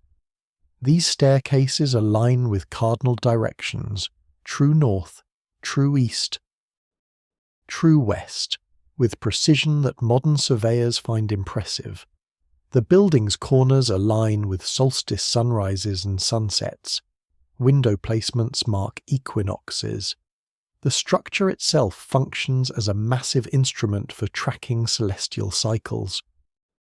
Archaeoastronomer Anthony Aveni, who has studied astronomical alignments in ancient structures worldwide, noted that the Sumerian ziggurats show knowledge of the sky that required not just casual observation, but systematic, sustained study across multiple generations. The alignments are too precise to be accidental. They demonstrate understanding of concepts like the obliquity of the ecliptic, the angle at which Earth's axis tilts relative to its orbital plane, and how that angle affects the positions of sunrise and sunset throughout the year. The temple complex at Uruk, dedicated to Inanna and Anu, contains structures aligned with the heliacal rising of Venus, when Venus first becomes visible in the morning sky after being hidden behind the sun. The Sumerians tracked Venus obsessively, creating detailed tables of its movements across centuries. They knew its 8-year cycle, that Venus's position repeats almost exactly every 8 years. They knew its synodic period, the time between successive appearances at the same position relative to the sun, was 584 days. These are observations that require sustained, accurate record-keeping and mathematical analysis. But here's what troubles archaeoastronomers. The precision of this knowledge appears immediately in the earlier structures. The oldest ziggurats, dating to the late 4th millennium BCE, already show sophisticated astronomical alignments. There's no evidence of earlier, cruder attempts that were gradually refined. The builders of Eridu's first temples already knew how to orient structures to cardinal directions, how to mark solstices, how to incorporate lunar and solar cycles into architectural design. As if the knowledge was complete from the start, the Sumerians themselves explain this by saying the Anunnaki taught them. Enki, patron of Eridu, was the god of wisdom and knowledge.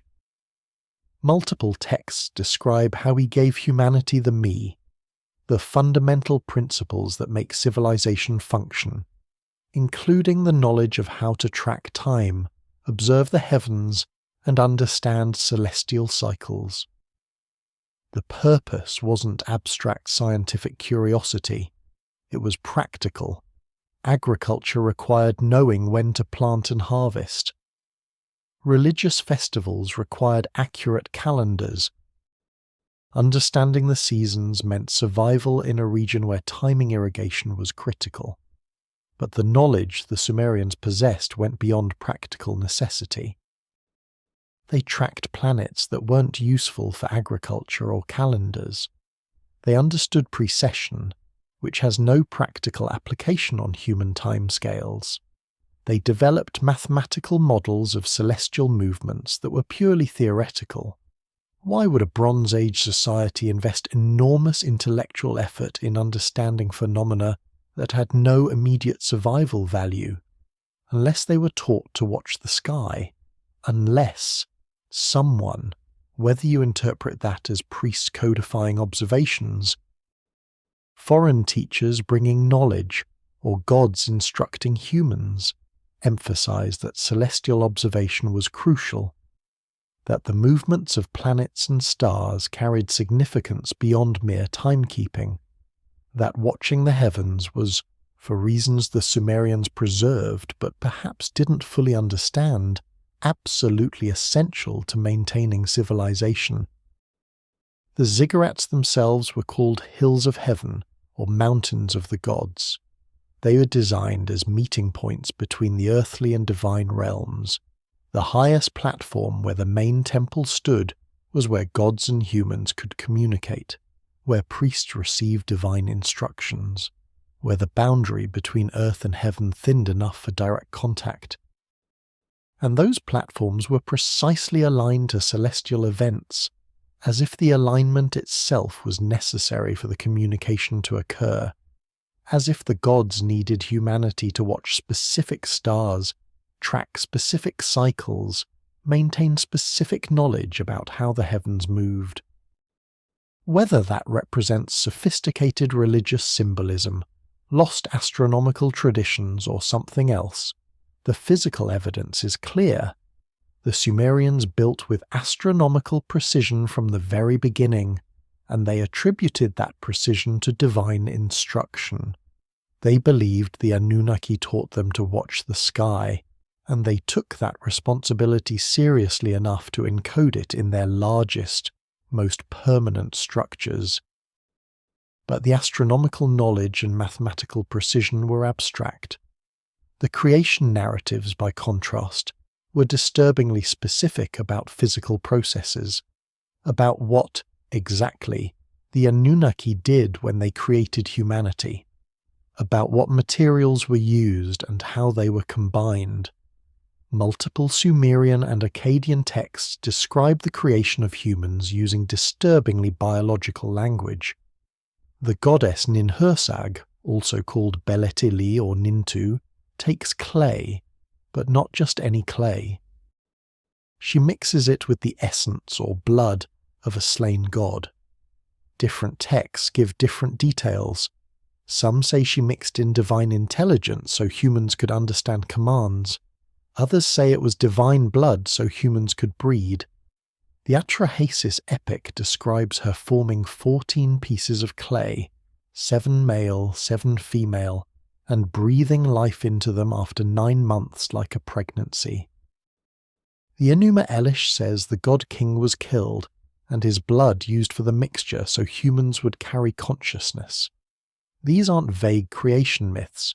They describe processes, procedures, ingredients, almost as if someone was trying to record a formula. And yes, modern ancient astronaut theorists read this as genetic engineering.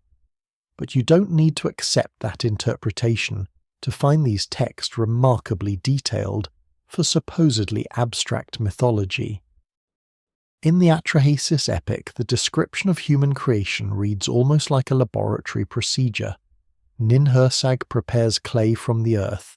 A god, Wheeler in some versions, Kingu in others, is ritually slaughtered and his blood is drained. The blood is mixed thoroughly with the clay, creating a unified substance that contains both earthly matter and divine essence. Ninhursag shapes this mixture into 14 portions, 7 male and 7 female. She places them in a designated room. She withdraws.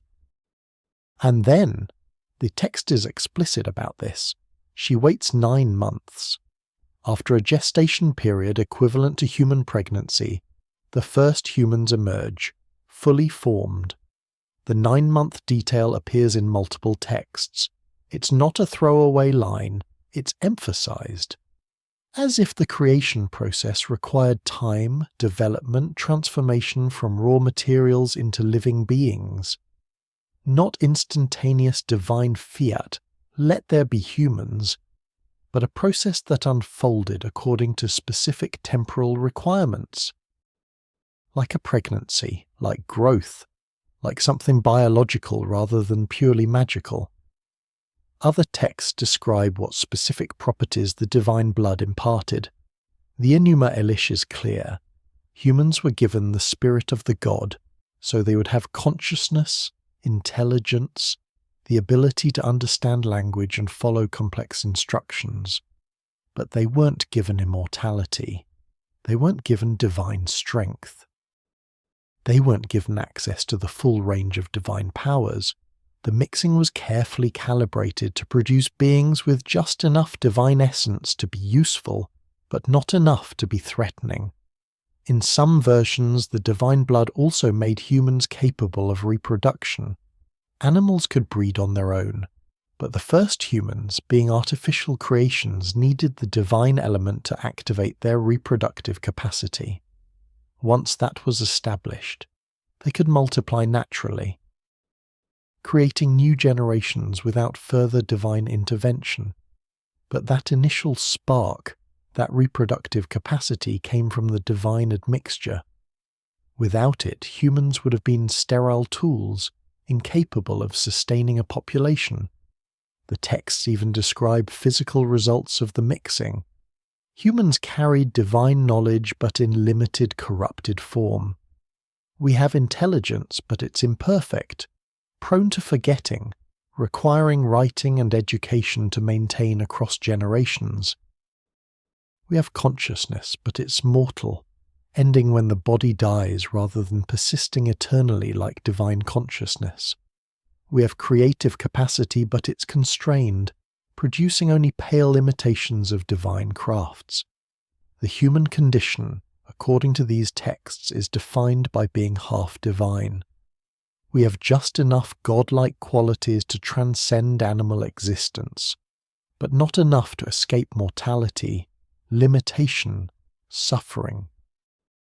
Modern readers familiar with genetics can't help but see parallels. The mixing of divine blood with earthly clay sounds metaphorically similar to combining genetic material, taking DNA from one source and introducing it into another to create a hybrid organism with characteristics of both. The 9-month gestation sounds like embryonic development. The emphasis on humans carrying divine consciousness but mortal bodies sounds like distinguishing between genetically encoded intelligence and physical mortality. Ancient astronaut theorists seize on these parallels, claiming the texts describe literal genetic engineering. Mainstream scholars dismiss this as reading modern concepts into ancient mythology. The truth is probably somewhere in between. The Sumerians were describing a process they believed had occurred, using the biological and material terms available to them. Clay mixed with blood was how they conceptualized the combination of earthly and divine elements. 9 months was how they expressed a developmental process. Divine essence was how they explained human consciousness and intelligence. But the specificity remains striking. These aren't generic creation stories where a god speaks and humans appear. These are procedural descriptions with ingredients, steps, waiting periods, and specific outcomes, as if someone who witnessed or performed the process tried to record it in terms that made sense to Bronze Age understanding. As if the memory being preserved was of an actual event, translated into mythological language but retaining enough detail that you can almost reconstruct what was meant. The goddess Ninhursag appears in dozens of texts as the primary creator of humanity. She's called Gui, quote Fasti 48 Gasti, quote Gastit 49, quote 50. Her role is consistent across centuries. She's the one with knowledge of how to create life, how to mix materials, how to shape clay into living form. Enki often assists her, providing wisdom and instruction, but the actual work of creation is hers. She's described as having birthed gods as well as humans, as if creation, divine or mortal, was her specific expertise. In temple rituals, priests recreated symbolic versions of the creation process. Clay figurines were formed, ritually with animal or plant dyes, then animated through ceremonial incantations. The rituals treated creation not as a one-time mythological event, but as a repeatable process, governed by specific procedures that could be reenacted symbolically, as if the original creation had followed a formula that could theoretically be reproduced if you had the right materials and knowledge. What are we to make of this? At minimum, it tells us the Sumerians thought deeply about human origins. They developed detailed narratives about where we came from, why we exist. What makes us different from animals yet distinct from gods? They believed our consciousness came from divine sources, but our bodies and mortality came from Earth. That we're hybrid beings, caught between two realms, belonging fully to neither. Whether they were describing religious beliefs, preserving distorted folk memories, or recording events they genuinely believed had occurred, the texts reveal how the Sumerians understood themselves as created beings, designed for a purpose, carrying within themselves both the dust of earth and the spark of something greater. And that self-understanding shaped everything they built, everything they wrote, every choice they made about how to organize their civilization. Because if you believe you were created to serve gods who might return, who might judge whether you've maintained what they established, you build differently, you record differently, you preserve knowledge with desperate care because losing it means betraying your fundamental purpose. The tablets continue from there, describing the relationships that developed between the Anunnaki and humanity, the gifts of knowledge and the demands for worship. The way civilization unfolded under divine guidance until the moment everything changed, until the gods decided humanity had gone too far, become too numerous, too loud, too independent. Until the waters rose and the first world ended and everything had to begin again. Sumerian text describes 7 Apkallu, sages who emerge from the sea before the flood to teach humanity the foundations of civilization. They are described as fish-like or amphibious, depicted in art as men with fish cloaks. Their leader was Owans, or Yuana, who taught writing, mathematics, agriculture, and temple construction. The historian Brossus, writing in the 3rd century BCE but drawing on earlier Babylonian sources, describes how Owans emerged from the Persian Gulf during the day to instruct humans, then returned to the ocean at night. He didn't need food. He taught for years, then left. 6 others followed at intervals. After the flood, the Apkallu were gone, replaced by human sages. The Sumerians themselves distinguished between pre-flood and post-flood knowledge. Before, taught by beings who came from elsewhere. After, developed by humans alone.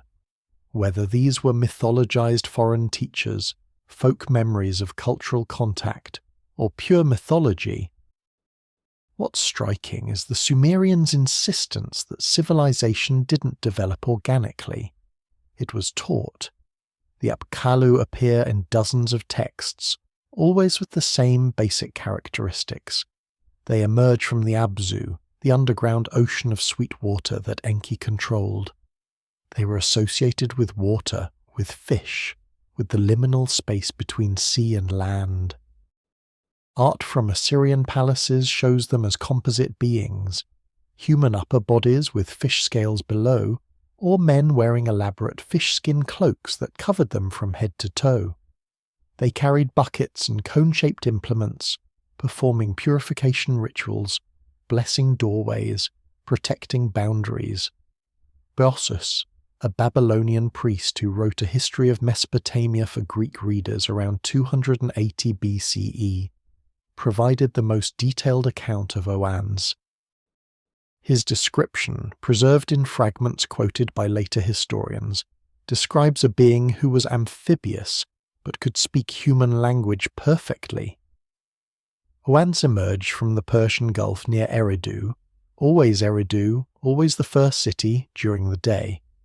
He taught humans how to construct buildings, how to found cities, how to write on tablets, how to distinguish edible plants from poisonous ones, how to organize labor and governance. He explained mathematics and geometry. He taught the principles of law and justice, and then each evening he returned to the sea, spending the night beneath the waves. He required no human food. He taught for an unspecified period, years, perhaps decades, then departed, promising that others would come. 6 more Apkallu followed at intervals throughout the antediluvian period, each teaching different aspects of civilization. Their names are preserved in later Babylonian texts: Wanduga, Enmeduga, Enmegalama, Enmebuluga, Aninlilda, and Utuabzu.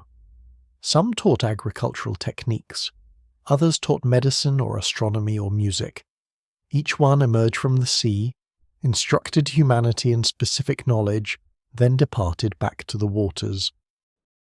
They were described as servants of Enki, carrying out his will to educate humanity despite Enlil's preference that humans remain ignorant and subservient. The flood ended the age of the Apkallu. After the waters receded, no more fish beings emerged from the sea. Instead, the texts describe human sages, Umanu, who continued the work of preserving and transmitting knowledge, but without the direct divine connection the Apkallu possessed. These human sages were priests, scholars, advisors to kings. They studied the old tablets, maintained the temples, preserved what the Apkallu had taught. But they were fundamentally different. They were mortal. They forgot things. They made errors. They had to learn from texts and teachers rather than receiving knowledge directly from divine sources. The Sumerians were explicit about this transition. Pre-flood knowledge came from the Apkallu, directly from divine teachers. Post-flood knowledge came from human effort, from studying what had been written down, from slow accumulation of understanding across generations. It would be a fundamental break, a loss of direct access to divine instruction. After the flood, humanity was on its own, working from preserved fragments of what they'd been taught, but no longer receiving new teaching from sources beyond the human realm. What are we to make of this? Mainstream archaeology suggests the Apkallu might represent cultural contact, perhaps traders or travelers from more advanced societies who brought knowledge to Mesopotamia, mythologized over time into divine beings. The fish imagery could represent people who came by sea, whose primary mode of travel was maritime. The emphasis on them emerging from the Persian Gulf could preserve memories of actual contact with seafaring peoples. Or the Apkallu could be pure mythology, personifications of the learning process itself. The idea that knowledge comes from outside, from teachers, from transmission rather than independent discovery. Every society recognizes that civilization depends on teaching, on passing knowledge from those who know to those who don't. Perhaps the Apkallu are simply how the Sumerians conceptualized that process, imagining divine teachers because they couldn't conceive of knowledge arising without instruction. But there's something haunting about the specificity, the fish imagery, the association with Eridu and the sea, the 7 individuals, each with names, each teaching specific knowledge, the explicit distinction between pre-flood direct teaching and post-flood human learning. The Sumerians didn't just say the gods taught us. They said specific beings emerge from a specific place at specific intervals to teach specific things. That's not how purely metaphorical mythology usually works. That's how people record what they believe actually happened, with as much detail as they can preserve. And the story of the Apkallu leads inevitably to the question, what happened to end their age? What event was so catastrophic that direct divine teaching stopped, that the beings who'd guided humanity's development departed never to return? the tablets have an answer that appears in multiple versions across multiple cultures, with details that still make archaeologists uncomfortable because they seem to point towards something real. The flood story appears in multiple Mesopotamian sources: the Sumerian Eridu Genesis, the Akkadian Atrahasis epic, the Epic of Gilgamesh, and later in Genesis. But the Mesopotamian versions include details the biblical account omits. In the Sumerian version, Enki warns his human servant Ziusudra of a flood that Enlil plans to use to wipe out humanity. Why? The texts say humanity had become too numerous and too loud. They disturbed the gods' peace. Enlil convinced the divine council to destroy humanity and start over. But Enki, protective of his creations, whispered instructions through the reed walls of Ziusudra's house: build a boat, gather animals, survive. After the flood, when Ziusudra emerged, the Anunnaki were shocked he lived. There's a remarkable scene in the Atrahasis epic where Enlil, furious that humans survived, confronts Enki about the betrayal. Enki argues that humanity deserved a chance. The compromise: humans can stay, but their lifespans will be shortened and their reproduction limited. According to the text, this is when human mortality truly begins. We weren't created mortal. We became mortal as punishment for surviving. The flood narrative is one of the most widely distributed stories in human history. Every ancient Near Eastern culture has a version. The Mesopotamian versions are the oldest written accounts we have, dating to the early 3rd millennium BCE, but the story may be even more ancient, preserved orally for generations before writing emerged. And across all versions, certain details remain consistent: a divine decision to destroy humanity, one family warned and saved, a great boat, animals preserved, the waters covering everything, then receding, then a new covenant between divine and human realms. But the Mesopotamian versions contain motivations and aftermath that later versions omit. The biblical flood occurs because humanity is wicked, morally corrupt, deserving of judgment. But the Mesopotamian flood occurs because humanity is too loud. The Atrahasis epic is explicit. The land extended and the peoples multiplied. The land was bellowing like a bull. The god got disturbed with their uproar. Enlil heard their noise and addressed the great gods. The noise of mankind has become too intense for me. With their uproar, I am deprived of sleep. Humans aren't being punished for sin. They're being eliminated for being annoying, for existing in large numbers, for being active and noisy and disturbing the peace of the gods. It's a chillingly pragmatic reason for genocide. We weren't evil. We were just too numerous, too successful at the basic imperative to survive and multiply that any species follows. And for that, Enlil decided we should be erased. The divine council meets. Enlil proposes total destruction. Most of the Anunnaki agree. Humanity has outlived its usefulness, become more trouble than it's worth. But Enki objects. He argues for humanity's value, for our right to exist. He's outvoted. The decision is made. Flood. Universal. Overwhelming. Final. Enki, unable to prevent the decision but unwilling to accept complete human extinction, acts in secret. He goes to Ziusudra's house in Shuruppak. But he can't speak directly to Ziusudra. That would be openly defying the divine council's decree. So he speaks to the wall. The text preserves this remarkable detail. Enki addresses the reed wall of the house, knowing Ziusudra can hear from the other side. Reed wall, wall, reed wall, pay attention. Wall, reflect on this. Man of Shuruppak, son of Ubatutu, tear down this house, build a boat. Forsake possessions and save life. Abandon property and preserve life. Ziusudra understands. He builds the boat according to Enki's specifications: 7 days, 7 nights, cubed in dimension, sealed with bitumen strong enough to withstand the coming waters. He brings his family, craftsmen who know essential skills, animals, seeds, everything needed to restart civilization. And then the rain begins.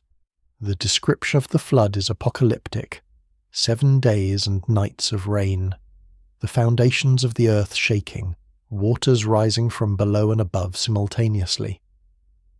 All of humanity drowned. The Anunnaki themselves, according to the text, were terrified. They retreated to the highest heaven, cowering like dogs, regretting their decision.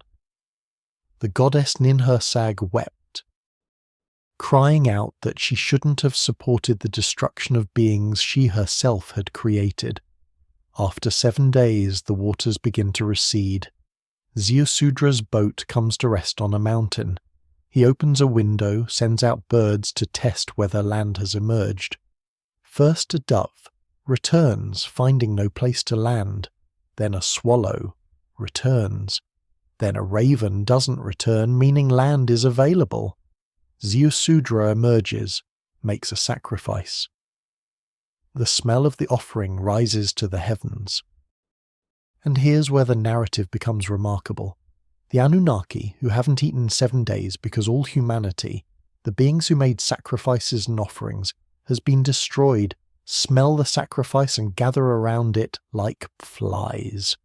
They're starving. They realize their mistake. Without humans there are no offerings, no one to maintain the temples, no one to do the work that keeps creation functioning. They need humanity after all. Enlil arrives, sees Ziusudra alive, and erupts in fury. Quote, 57. Enki admits his role, argues that destroying all humanity was wrong, that some should have been saved. The other gods, realizing their dependence on human service, side with Enki. A compromise is reached. Humanity can continue, but with new limitations, shorter lifespans, no more antediluvian longevity, reduced fertility for some women, natural checks on population. The text suggests that before the flood, humans lived for centuries, perhaps approaching godlike lifespans. After, we became truly mortal, our years numbered in decades rather than centuries, our memories failing, our ability to accumulate knowledge across individual lifetimes severely limited. This is presented not as how things always were, but as a change, a punishment, a limitation imposed after humanity survived something it was meant not to survive. We became mortal not by original design, but by divine decree after the flood, and that mortality, that brevity of life, that rapid forgetting, became humanity's defining characteristic in the post-flood world. The question archaeologists struggle with is whether the flood narratives preserve any historical truth. Was there a real catastrophic flood that destroyed early Mesopotamian civilization, compressed and mythologized into these texts? Here's something that troubles geneticists who've studied ancient DNA. Modern humans show evidence of what's called a susquote T58, between 50,000 and 100,000 years ago. Our genetic diversity is remarkably low compared to most other species. It's as if, at some point, human population dropped to perhaps 1,000 to 10,000 individuals, then rebounded. This is what geneticists call the founder effect. Now, the flood narratives across cultures, not just Mesopotamian, but global, describe exactly such an event, a catastrophic population reduction followed by repopulation. Mainstream archaeology explains this as folk memories of regional floods, but the genetic evidence suggests something did happen that dramatically reduced human population. And while we're not suggesting the texts are literally true, It is peculiar that ancient people across cultures preserved stories about an event that genetics confirms occurred in our deep past. How did pre-scientific societies know to tell stories about population bottlenecks? The genetic evidence is unambiguous. When researchers analyze human mitochondrial DNA, genetic material passed down through the maternal line, and Y chromosome DNA passed through the paternal line, they find what's called low genetic diversity. Humans, despite being spread across the entire planet, are remarkably similar genetically, far more similar than you'd expect for a species that's existed for hundreds of thousands of years. For comparison, chimpanzees in a single forest in Africa show more genetic diversity than all 8 billion humans alive today. That shouldn't be possible. A species that's been around as long as humans should have accumulated far more genetic variation. Unless something happened that drastically reduced the breeding population, creating what geneticists call a bottleneck, a moment when the number of individuals able to reproduce dropped so low that only a limited set of genetic variations passed to subsequent generations. The timing of this bottleneck is debated, with estimates ranging from 50,000 to 100,000 years ago, possibly even earlier. Different studies using different methodologies arrive at slightly different dates. But the existence of the bottleneck itself is not controversial. Something reduced human population to perhaps 10,000 individuals or fewer. We came close to extinction. Then we recovered, spread across the globe, but carrying with us the genetic signature of that near-extinction event. The question is what caused it. The Toba supervolcano eruption approximately 74,000 years ago is one candidate. A volcanic winter that might have devastated human populations globally. Climate change associated with glacial periods is another possibility. Disease, environmental catastrophe, some combination of factors that pushed humanity to the edge of extinction. But here's what makes the flood narratives interesting. They describe exactly this pattern, a catastrophic reduction in human population, most of humanity destroyed, a small remnant surviving, then gradual recovery and repopulation. The story appears not just in Mesopotamia but globally. Chinese flood myths, Indian flood myths, Native American flood myths, Greek flood myths. The details vary, but the basic structure is consistent. There was a time when humanity nearly ended, when waters or catastrophe destroyed almost everyone, when civilization had to begin again from a tiny surviving population. Mainstream archaeology explains these as independent folk memories of regional floods. Every ancient society experienced devastating floods. River civilizations especially so. Those catastrophes were preserved in cultural memory, mythologized, expanded into universal flood narratives. The similarities across cultures reflect shared human responses to trauma rather than memory of a single global event. But the genetic evidence suggests something actually did happen. Human population did experience a dramatic reduction. And somehow, cultures across the world preserved stories about it. Stories that describe, in pre-scientific terms, exactly what geneticists see in the DNA record, a moment when humanity almost ended, then slowly rebuilt from a small surviving population. How did they know? How did pre-scientific societies, without any way to analyze genetic diversity or calculate population history, know to tell stories about a catastrophic population reduction? Was it preserved orally across tens of thousands of years, an unimaginably long time for accurate oral tradition? Was it multiple regional catastrophes remembered and mythologized independently? Or is there something about collective human memory, about how cultures preserve traumatic history, that we don't fully understand? The Sumerian version adds another layer. They believed civilization existed before the flood, was advanced and sophisticated, then was destroyed, forcing humanity to rebuild from scattered knowledge and broken fragments. The King List distinguishes clearly between antediluvian kingship and post-flood kingship, pre-flood cities and post-flood cities, knowledge before and after. As if there was a break, a reset, a moment when everything changed and had to begin again. And archaeology, strangely enough, does show rapid development after the flood period the Sumerians describe.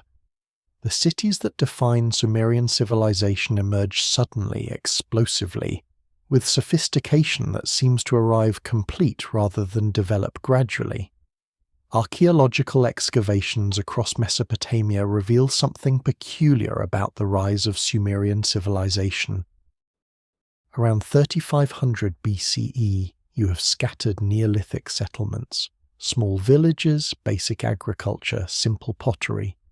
Then, within just a few centuries, you have Uruk, a city of 40 to 50,000 people, with monumental architecture, complex irrigation systems, administrative bureaucracies, long-distance trade networks, and sophisticated art.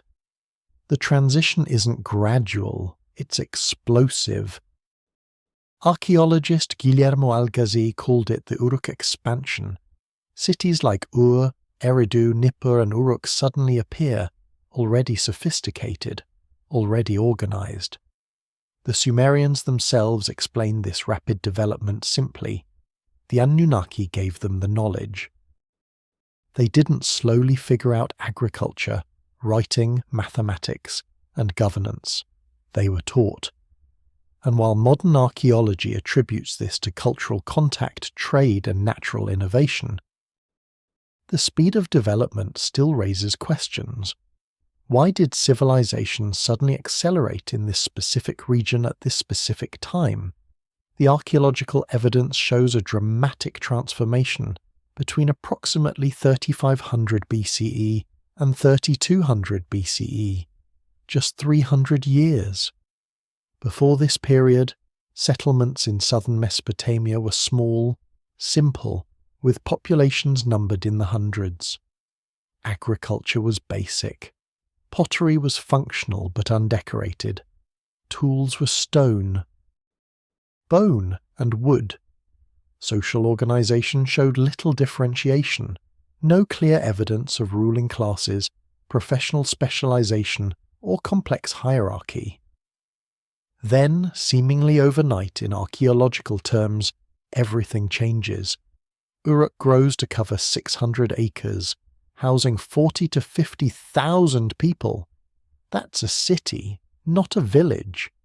A population that requires sophisticated organization to feed, house, and coordinate. Monumental architecture appears, massive temples, ziggurats, defensive walls. The city's Eanna Temple district covers over 200,000 square feet, built with millions of hand-formed mud bricks, requiring coordinated labor on a scale that shouldn't exist in a society just transitioning from Neolithic villages. Writing appears, not gradually but suddenly, already capable of expressing complex ideas. Administrative systems emerge, sealed containers tracking goods, cylinder seals identifying ownership and authority, complex record-keeping that implies generations of bureaucratic refinement. Long-distance trade networks extend to Afghanistan, Anatolia, Egypt, thousands of miles away, requiring diplomatic relations, knowledge of routes and resources, mechanisms for exchange that suggest decades or centuries of prior development. Art becomes sophisticated. Cylinder seals show exquisite craftsmanship, tiny scenes carved in reverse so they'll print correctly, showing mythological narratives, divine figures, complex compositions that require artistic mastery and shared iconographic traditions. Pottery becomes mass-produced using molds and wheels, standardized to precise sizes, decorated with sophisticated designs. Metalworking includes not just copper, but bronze, an alloy requiring knowledge that copper and tin produce a superior metal when combined, and requiring trade since tin doesn't exist naturally in Mesopotamia. All of this within 300 years. And not just at Uruk, simultaneously, Ur, Eridu, Nippur, and other cities show similar development, as if the entire region coordinated its transformation, as if knowledge spread so rapidly that every city adopted the same innovations within a single generation. Standard archaeological theory attributes this to cultural diffusion, trade, gradual accumulation of innovation reaching a tipping point. Perhaps contact with more advanced societies provided key knowledge. Perhaps environmental changes made southern Mesopotamia suddenly more productive, supporting larger populations. Perhaps warfare or competition between emerging cities accelerated development. All plausible factors. But the speed still troubles researchers. 300 years is 10 to 15 generations. That's not much time for the kind of transformation visible in the archaeological record. And the Sumerians themselves offered a simpler explanation. They didn't develop these things gradually. They were taught. The Anunnaki came, they established the first cities, they gave humanity the me, the fundamental principles of civilization, and humanity implemented what they'd been shown. Whether you interpret that as mythology, as cultural memory of contact with an advanced society, or as the Sumerians' attempt to explain rapid development they themselves didn't understand, the story remains consistent. Civilization didn't emerge naturally in Mesopotamia. It arrived. It was given. It was taught. And once taught, it expanded rapidly, transforming the entire region within a few generations. The legacy of that teaching, that gift or imposition depending on your perspective, was a civilization that understood itself as created, as designed for a purpose, as answerable to the beings who had established them. And nowhere was that understanding more clear than in how Sumerian kings presented themselves, not as ordinary humans who happened to rule, but as beings who carried divine blood, who descended from the Anunnaki themselves. Sumerian kings didn't just rule on behalf of the gods, they claimed to be partially divine themselves. The ritual of sacred marriage, hieros gamos, involved the king ritually mating with a priestess representing the goddess Inanna to ensure fertility and prosperity. But there's a deeper layer in the texts. Early kings claim direct descent from the Anunnaki. The King List doesn't distinguish between quote 61 quote and quote 62 quote. It presents a continuum.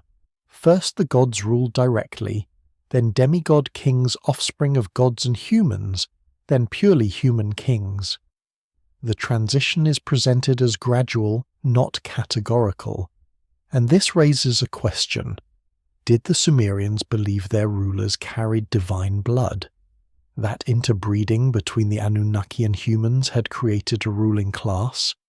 The tablets suggest they did, and for over 1,000 years. Mesopotamian rulers claim this mixed ancestry as the source of their right to rule. The sacred marriage ritual was performed annually in major Sumerian cities. The king, representing the shepherd, god Dumuzi, would ritually unite with a high priestess representing the goddess Inanna. The ceremony was elaborate, involving processions, hymns, offerings, and finally a sexual union that was believed to ensure the land's fertility for the coming year. Texts describe the ritual in explicit detail. The king and priestess entering the temple's inner sanctum, the ceremonial bed, the union itself described in poetic but unmistakable terms. This wasn't symbolic. The Sumerians believed the ritual actually worked, that the physical union between king and priestess literally activated divine forces that would bring rainfall, healthy crops, successful births for livestock and humans. The king wasn't just representing divinity, he was channeling it, allowing divine power to flow through his body into the land, and that ability, that capacity to serve as a conduit for divine energy, was understood to come from his bloodline. The King List makes this explicit. It begins with gods ruling directly, quote 63. But Alulim isn't described as human. His reign length, 28,800 years, indicates he's something other than mortal. The list continues through 8 antediluvian kings, all with impossible reign lengths, all described the same way humans would later be described, but clearly operating on divine timescales. After the flood, the list continues, quote 64. The post-flood kings have shorter reigns, still often measured in centuries but gradually approaching human lifespans. The implication is clear. The earliest post-flood kings were closer to divine, perhaps offspring of the Anunnaki and human survivors. Gradually, over generations, the divine component diluted until kings became fully human. But even fully human kings claim descent from those earlier divine-human hybrids. Royal inscriptions trace genealogies back to the antediluvian period, connecting the current ruler to the gods through a chain of semi-divine ancestors. The message was clear. Kings had the right to rule not because they were the strongest or wisest humans, but because they carried divine blood. They were different from common people, more than human, even if no longer fully divine. This belief shaped the entire structure of Mesopotamian society. Kings weren't elected or chosen by humans. Kingship descended from heaven. It was a divine gift bestowed on specific bloodlines who carried the capacity to connect human and divine realms. Kings mediated between the Anunnaki and humanity, representing human needs to the gods and implementing divine will among humans. Their authority was absolute because it was divine in origin. Royal palaces were built adjacent to temple complexes, architecturally emphasizing the king's role as bridge between realms. Kings served as high priests, performing crucial rituals that commoners couldn't perform because they lacked the divine spark necessary to approach the gods directly. When kings died, elaborate funerary rituals treated them as returning to the divine realm, rejoining the Anunnaki they descended from. Some scholars have suggested this is simply how ancient monarchies legitimized power, claiming divine descent is a common strategy across cultures. Egyptian pharaohs claimed to be gods incarnate. Chinese emperors held the mandate of heaven. European kings ruled by divine right. Perhaps the Sumerian claim of Anunnaki ancestry is just the Mesopotamian version of this universal pattern. But the Sumerian version has unusual specificity. They didn't just claim divine favor or divine appointment. They claimed literal genetic descent, mixed blood, hybrid nature, and they maintained detailed genealogies attempting to prove those claims, tracing lineages back through named ancestors to specific unions between named gods and specific human women. These weren't vague mythological claims. They were presented as verifiable family history. The question we're left with is the same question that haunts all of Sumerian mythology. Why so specific? Why so consistent? Why maintain these detailed claims across thousands of years if they were simply legitimizing myths with no basis in Sumerian experience or belief? The tablets suggest the Sumerians genuinely believed their kings carried Anunnaki blood, that somewhere in the past, during the antediluvian period or shortly after, divine beings had interbred with humans. creating a lineage that remained partially divine, that those bloodlines were identifiable, traceable, sacred, that they conveyed actual supernatural ability to mediate between human and divine realms. Whether that belief reflects historical memory, mythological thinking, political necessity, or something else, it shaped 3,000 years of Mesopotamian civilization. Kings ruled because they were more than human, and they remained more than human because they descended from the Anunnaki. The beings who had arrived in ancient times established civilization, created humanity itself, then departed, leaving behind only their mixed-blood descendants, and the knowledge pressed into tablets by scribes who believed they were recording truth that must never be forgotten. Here's something that should humble anyone claiming to know definitively what the Sumerians believed. We've only translated a fraction of the tablets. When the British Museum, the University of Pennsylvania Museum, and other institutions excavated sites like Nippur, Uruk, and in the late 19th and early 20th centuries, they shipped hundreds of thousands of tablets back to their collections. Most have never been fully translated. They sit in climate-controlled archives, catalogued but unread, because there simply aren't enough Assyriologists to read them all. In 2011, Oxford University launched the electronic text corpus of Sumerian literature, attempting to digitize and translate as many tablets as possible. They've published translations of nearly 400 compositions, but that represents a tiny percentage of what exists. Who knows what's in the untranslated tablets? What other descriptions of the Anunnaki, what other details about early civilization, what other perspectives on how humanity began are waiting in museum basements, pressed into clay, unread for 4,000 years? The scale of untranslated material is staggering. The University of Pennsylvania Museum alone holds approximately 30,000 tablets from Nippur. The British Museum has tens of thousands more from various sites. The Iraq Museum in Baghdad, the Louvre, the Istanbul Archaeological Museum, the Oriental Institute in Chicago, every major institution with a collection of Near Eastern antiquities, has thousands of cuneiform tablets in storage. When you total the known collections worldwide, estimates suggest somewhere between 500,000 and 1 million tablets exist in museums and private collections. Of these, perhaps 5 to 10% have been fully translated and published. Why so few? Because translating cuneiform is extraordinarily difficult and time-consuming. Each tablet must be photographed, the cuneiform signs identified, the text transcribed into modern characters, then translated from Sumerian or Akkadian into English or other modern languages. Sumerian is a language isolate, unrelated to any modern tongue, with complex grammar and thousands of signs that can have multiple meanings depending on context. A skilled Assyriologist might spend weeks or months working on a single complex tablet, and there are perhaps only a few hundred active Assyriologists in the world.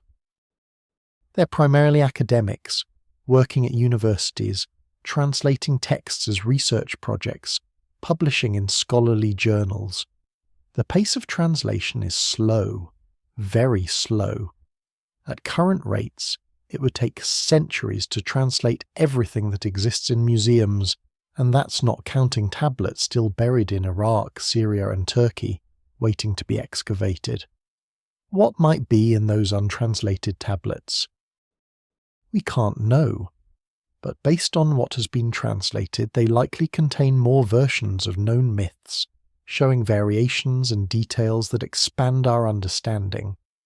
More king lists, god lists, administrative records, more astronomical tables, mathematical texts, medical prescriptions, legal documents, more hymns, prayers, wisdom literature, more everyday correspondence between merchants, letters between cities, records of trade and treaty, But there might also be texts that fundamentally change our understanding. New perspectives on the Anunnaki, alternative versions of creation narratives, historical accounts from periods we know little about, scientific or mathematical knowledge we haven't yet recognized. The discovery of the Epic of Gilgamesh in the 19th century revolutionized our understanding of ancient literature and biblical origins. What other revolutionary texts are sitting unread in storage? Some tablets have been catalogued by excavation, but not by content. Archaeologists photographed them, assigned catalogue numbers, noted their find locations, then packed them in storage. The institutions that hold them know roughly how many they have and where they came from, but not what's written on them. Imagine being a curator at a major museum, knowing that somewhere in the climate-controlled vaults beneath your feet are thousands of tablets, each potentially containing remarkable information, but having neither the expertise nor the funding to read them. Digital technology is slowly helping. The electronic text corpus of Sumerian literature at Oxford has created freely available translations of nearly 400 Sumerian literary compositions. Other projects are photographing tablets in high resolution, making them available to scholars worldwide who can work on translations collaboratively. Artificial intelligence and machine learning are being applied to help identify damaged or partially legible signs. But progress remains slow, and time is not unlimited. Tablets are fragile. Even in climate-controlled storage, they're deteriorating. Clay is relatively stable, but salts in the clay can crystallize, causing tablets to crack or crumble. Some tablets have been damaged by improper storage in the past, humid conditions, temperature fluctuations, or simple neglect. War and looting have damaged collections in Iraq. Time is slowly erasing texts that survived 5,000 years, and we're racing against that erasure with limited resources and limited personnel.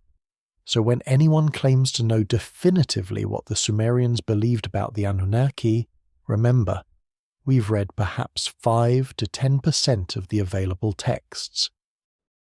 We're working from a fragment of the archive, a sample that may or may not be representative of the whole.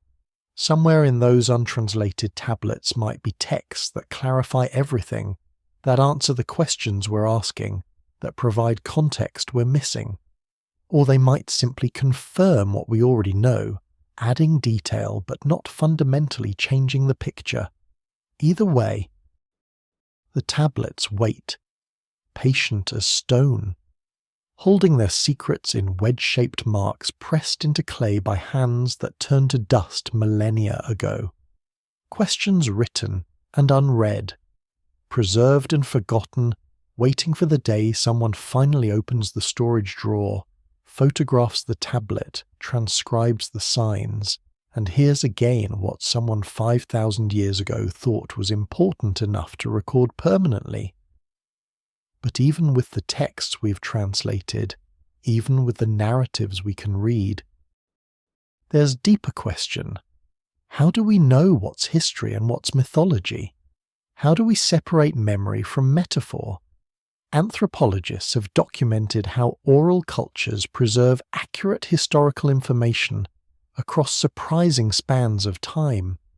Aboriginal Australians have oral traditions that describe rising sea levels, the formation of specific geological features, and changes in coastline that archaeology confirms occurred 10,000 years ago or more. So when the Sumerians write about a time before the flood, when beings with long lifespans taught humanity civilization's foundations, should we dismiss it automatically as pure mythology? Or is it possible these texts preserve some distorted memory of actual events, cultural contact, knowledge transfer, perhaps even just the process of agricultural revolution mythologized over millennia? The problem is that we can't separate the mythology from whatever kernel of historical truth might exist. We can't carbon date memories, All we have are the tablets, telling stories about gods who walked among humans, taught them everything they know, then departed, leaving civilization to continue on its own. The Aboriginal Australian example is instructive. For decades, anthropologists dismissed Aboriginal stories about the landscape as pure mythology, dreamtime narratives about ancestral beings creating mountains and rivers. But when geologists and archaeologists began comparing the stories to actual landscape history, they found remarkable correlations. Stories about islands becoming joined to the mainland matched sea level rise dated to approximately 10,000 years ago. Descriptions of lakes and forests in areas now desert matched paleoclimatic data showing when those regions were wetter. The stories were accurate historical memories, preserved orally for hundreds of generations. If oral tradition can preserve accurate information for 10,000 years, what about Sumerian written tradition? The tablets were composed between approximately 3200 BCE and 2000 BCE, but they often claim to be copies of earlier texts. Scribal notes say, quote, 66, quote, or quote 67, quote. The stories themselves describe events, quote 68, quote, which the Sumerians placed in the distant past, perhaps 1,000 years or more before their own time. If the flood narrative preserves memory of a real catastrophe around 4000 to 5000 BCE, and if the antediluvian period described in the King List represents a real earlier phase of civilization, then the time gap between events and recording might be 2000 years. That's long, but not impossibly long for cultural memory, especially once writing existed to stabilize the tradition. The question becomes, what are these texts actually remembering? The Anunnaki aren't likely to be literal extraterrestrial beings, as Sitchin claimed. But could they be mythologized memories of contact with a more advanced culture? Traders or travelers from a civilization that had already developed writing, mathematics, astronomy, and bringing that knowledge to early Mesopotamia? The fish imagery associated with the Apkallu could represent maritime people. The emphasis on them coming from elsewhere could preserve memory of actual foreigners who taught and then departed. Or perhaps the Anunnaki are personifications of the agricultural revolution itself. The transition from hunter-gatherer to farming societies was transformative, requiring new knowledge, crop selection, irrigation, seasonal timing, food storage, social organization for coordinated labor. Perhaps quote 69 is how oral tradition explained this transformation, attributing the new knowledge to external teachers because it seemed too complex to have developed internally. Or maybe the texts preserve memory of exceptional individuals, wise leaders, innovative thinkers, people who made crucial discoveries and whose contributions were so significant they were elevated to divine status after death. Many cultures deify their greatest heroes. Perhaps the Anunnaki were originally human benefactors, mythologized over generations until they became gods who descended from heaven. The problem is we can't test these hypotheses. We can't excavate memories. We can't carbon date oral traditions with precision. All we can do is read the text carefully, compare them to archaeological evidence, and recognize that they probably contain some mixture of mythology, cultural memory, and historical distortion. The mixture is impossible to unmix. We can't filter out the mythological and be left with pure history, because the categories weren't separate in Sumerian thinking. For them, gods were part of history. The divine realm interacted with the human realm. That's simply how reality worked. What we can say is that the Sumerians themselves believed these stories preserved truth. They treated them as history, not fiction. They maintained them with care, copied them accurately, preserved them in temple libraries as sacred knowledge.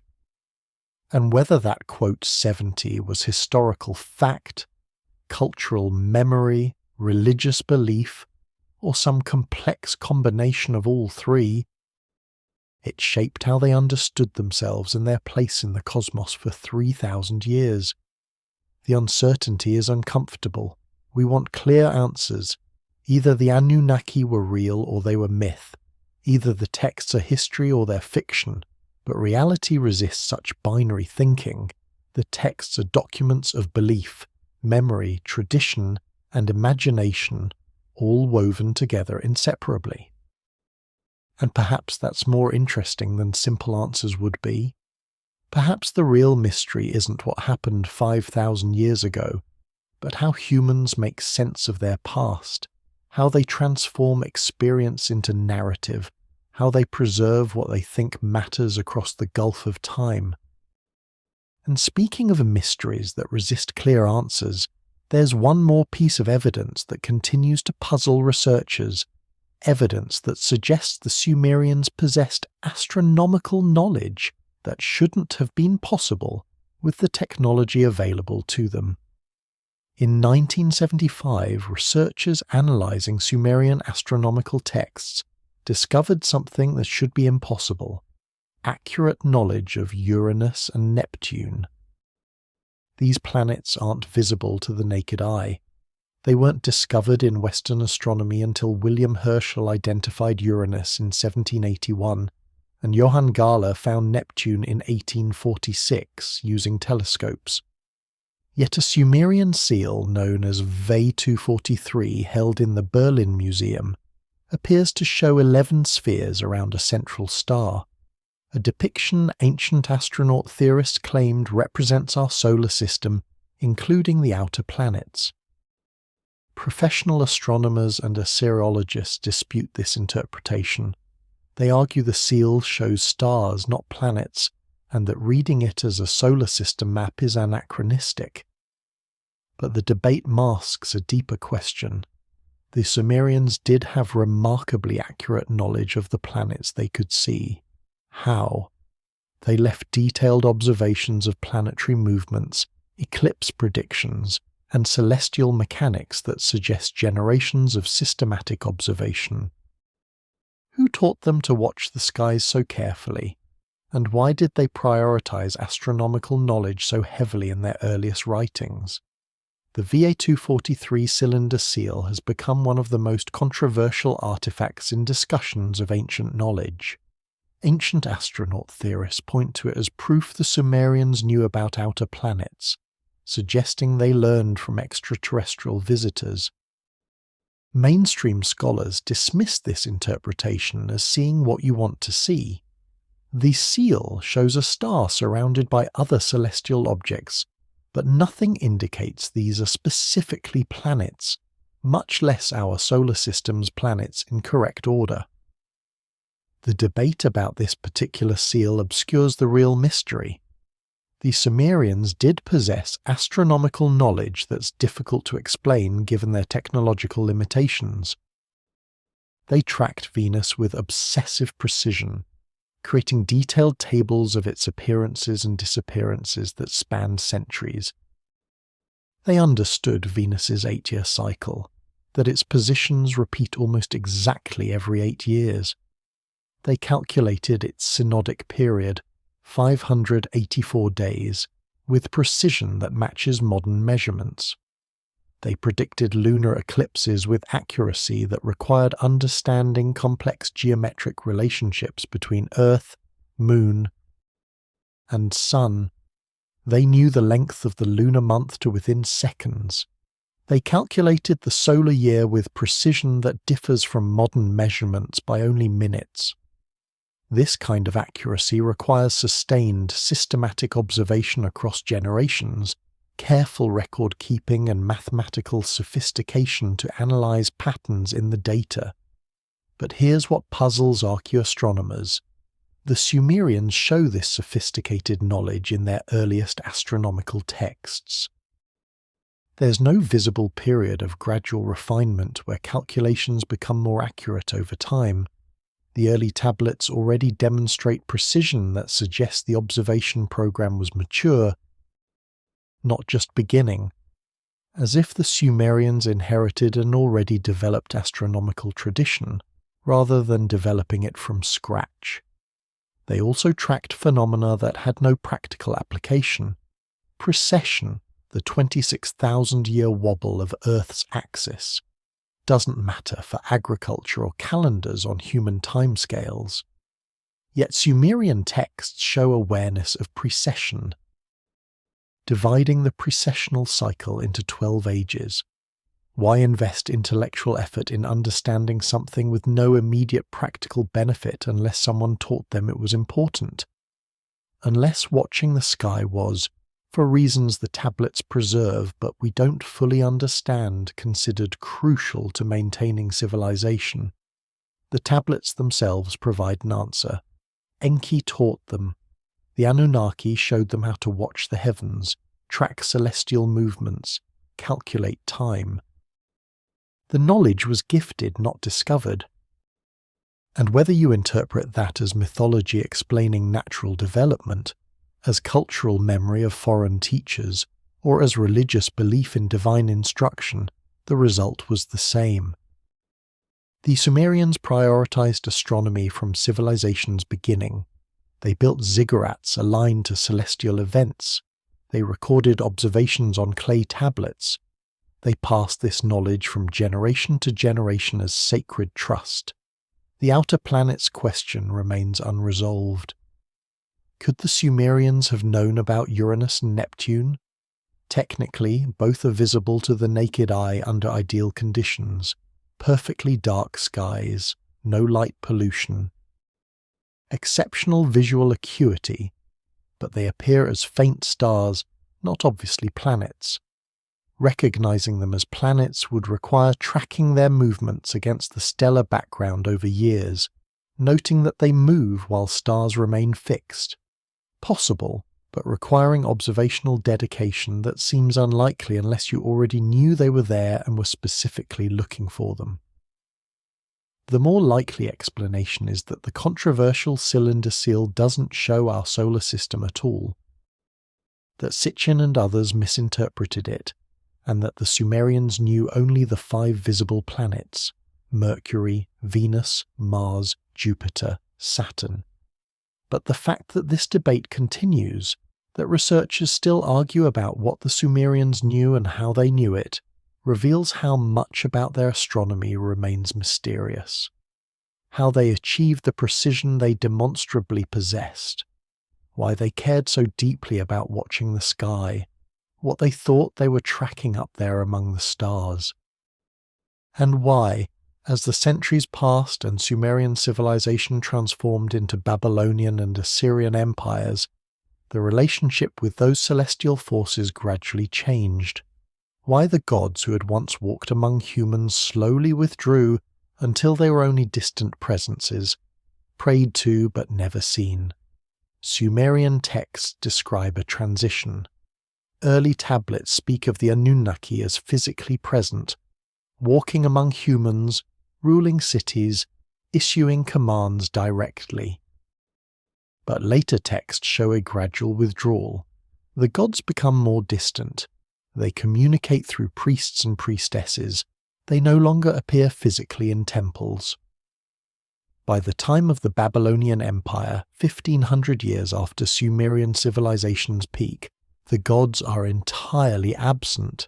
They're prayed to, worshipped, feared, but they don't appear anymore. What happened? The texts don't explicitly explain. They just show the change. One scholar described it as when heaven and earth separated, a mythological moment when direct contact between the divine and human realms ended. But the question haunts these texts. If the Anunnaki were always just mythology, why do the stories describe them leaving? Why structure the myths around presence, then absence? Pure mythology doesn't usually work that way. Gods don't retire. they remain eternally active in the mythological present. Unless the stories are trying to explain why beings who were once present are no longer around, the pattern is visible when you read texts chronologically. The earliest Sumerian religious texts from approximately 2800 to 2600 BCE describe gods appearing in person. They speak directly to priests. They issue commands face to face. They walk through city streets during festivals. The language is matter-of-fact, describing divine-human interaction as ordinary occurrence. Later texts, from approximately 2400 to 2200 BCE, show more mediation. Gods still communicate, but through dreams, omens, or speaking through statues. Priests interpret signs rather than conversing directly. The boundary between divine and human realms is becoming less permeable. By the Babylonian period, 1800 BCE onward, the gods have become distant. They exist in heaven, far removed from human affairs. They respond to prayers and sacrifices but rarely intervene directly. Humans can't speak with them face to face anymore. The relationship has become formal, ritualized, conducted through intermediaries and symbols rather than direct presence. This trajectory, from direct presence to gradual withdrawal to complete absence, isn't how mythology typically develops. Usually, myths describe eternal patterns. The gods are always present, always active, always available in the mythological dimension that coexists with ordinary time. Greek myths don't describe the gods leaving. Norse myths don't end with the gods withdrawing. The mythological present remains perpetually active. But Mesopotamian texts describe a change, a separation, a moment when direct contact ended. Some texts refer to it as when heaven and earth separated, describing it as a cosmic event that fundamentally altered the relationship between divine and human realms. After this separation, the gods could no longer walk among humans. They remained in heaven. Communication became difficult, indirect, uncertain. Why would mythology take this form? If the Anunnaki were always just personifications of natural forces or abstract religious concepts, why structure the stories around them being present, then leaving? What would motivate such a narrative? One possibility: the stories preserve cultural memory of real cultural contact that ended. Perhaps foreign teachers came, lived among the Sumerians for a time, taught them civilization's foundations, then departed, returning to wherever they came from. Over generations, this memory was mythologized. The teachers became gods. Their departure became cosmic separation, but the basic structure remained. Once they were here, teaching us directly. Now they're gone, and we continue alone with what they taught us. Another possibility: the stories reflect social and religious changes in Mesopotamian society. As civilization became more complex, as cities grew larger, as social hierarchies became more rigid, perhaps the relationship with the gods was reconceptualized to match. In small communities, gods could be intimate, personal, directly accessible. In large bureaucratic states, gods became remote administrators, accessed only through official channels.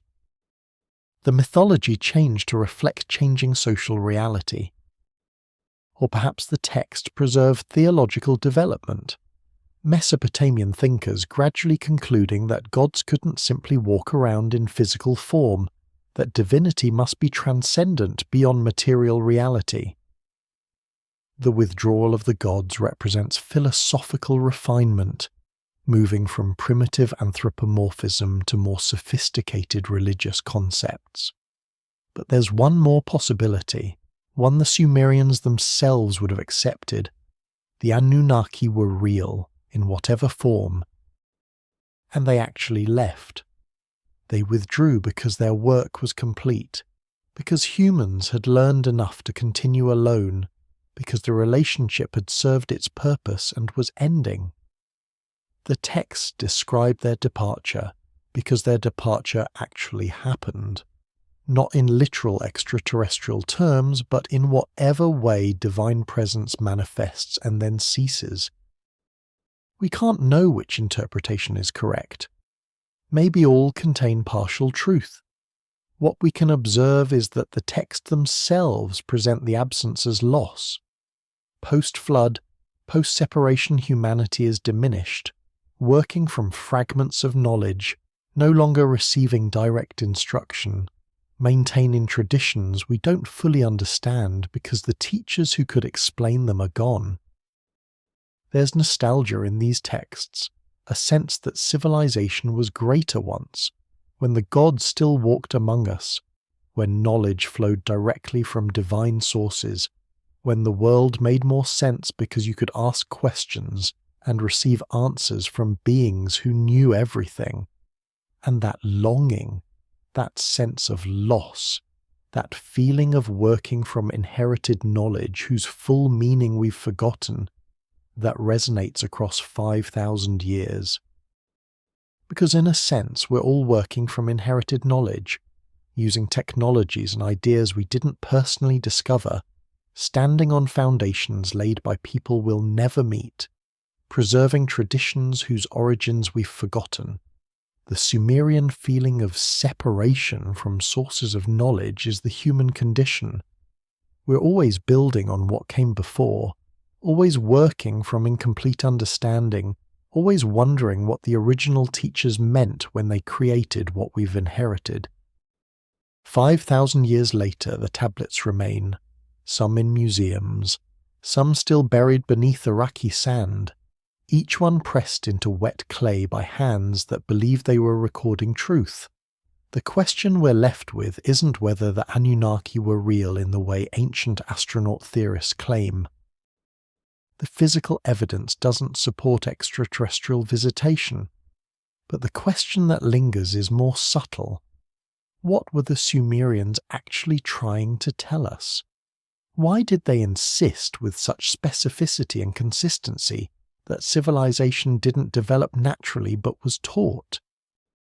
That humans didn't figure out agriculture and mathematics and writing on our own, but received them from beings who came from elsewhere? Were these stories pure mythology, metaphors for cultural processes we now explain scientifically? Were they distorted memories of cultural contact with more advanced peoples? Or were they describing something we simply don't have the context to understand anymore? The tablets don't provide easy answers, they provide questions, and perhaps that's fitting. Perhaps the real gift of ancient writing isn't certainty. It's the reminder that 5,000 years ago, someone thought these stories mattered enough to preserve them permanently. And here we are, still wondering what they meant. Stand in a museum gallery sometime, looking at a clay tablet behind protective glass. See the wedge-shaped marks pressed into its surface 5,000 years ago. Each mark was deliberate, each sign chosen carefully. The scribe who wrote it believed they were preserving something important, something true, something that must not be forgotten even if civilization itself collapsed. What did they know? What were they trying to save from the erosion of time? The tablets describe gods who descended from heaven and established civilization, who created humans to serve them, who taught agriculture, writing, mathematics, law, who ruled for impossible spans of time, then withdrew, leaving humanity to continue alone. Who promised to return, or who departed forever, depending on which text you read and how you interpret it. Were the Anunnaki aliens? Almost certainly not. The evidence doesn't support it. Sitchin's translations are flawed. The archaeological record shows human development, not extraterrestrial intervention. Were they mythological representations of natural forces? Probably, to some degree. The storm god represents storms, the water god represents water. Standard mythology that every culture develops, were they also something else? Something the Sumerians experienced as real, even if we can't reconstruct what that reality was? Perhaps. The specificity suggests they believed they were recording actual events, actual beings, actual history. Whether that belief reflected religious faith, cultural memory, or genuine experience of something we'd interpret differently now, we can't determine. What we can say is this: the Sumerians created civilization's foundations. Writing begins with them. Law codes begin with them. Mathematics, astronomy, architecture, literature. So much of what defines civilization traces back to the dusty cities of ancient Mesopotamia, where people pressed marks into wet clay and built ziggurats that touched the sky. And those people, brilliant and accomplished as they were, insisted they hadn't invented these things. They'd been taught, given knowledge from beyond themselves, elevated from barbarism to civilization by teachers they called Anunnaki, who came from the heavens, who established order, who created humanity for a purpose, then departed. Whether that's mythology, memory, metaphor, or something else entirely, it shaped 3,000 years of human history. It shaped how Mesopotamians understood themselves. It shaped their art, their architecture, their entire civilization. And it was preserved so carefully, copied so faithfully, maintained so consistently across millennia that we can still read it today, still puzzle over what it means. Still ask the questions the scribes themselves might have asked as they pressed cuneiform into clay. Where did we come from? Why are we here? What did the first teachers know that we've forgotten?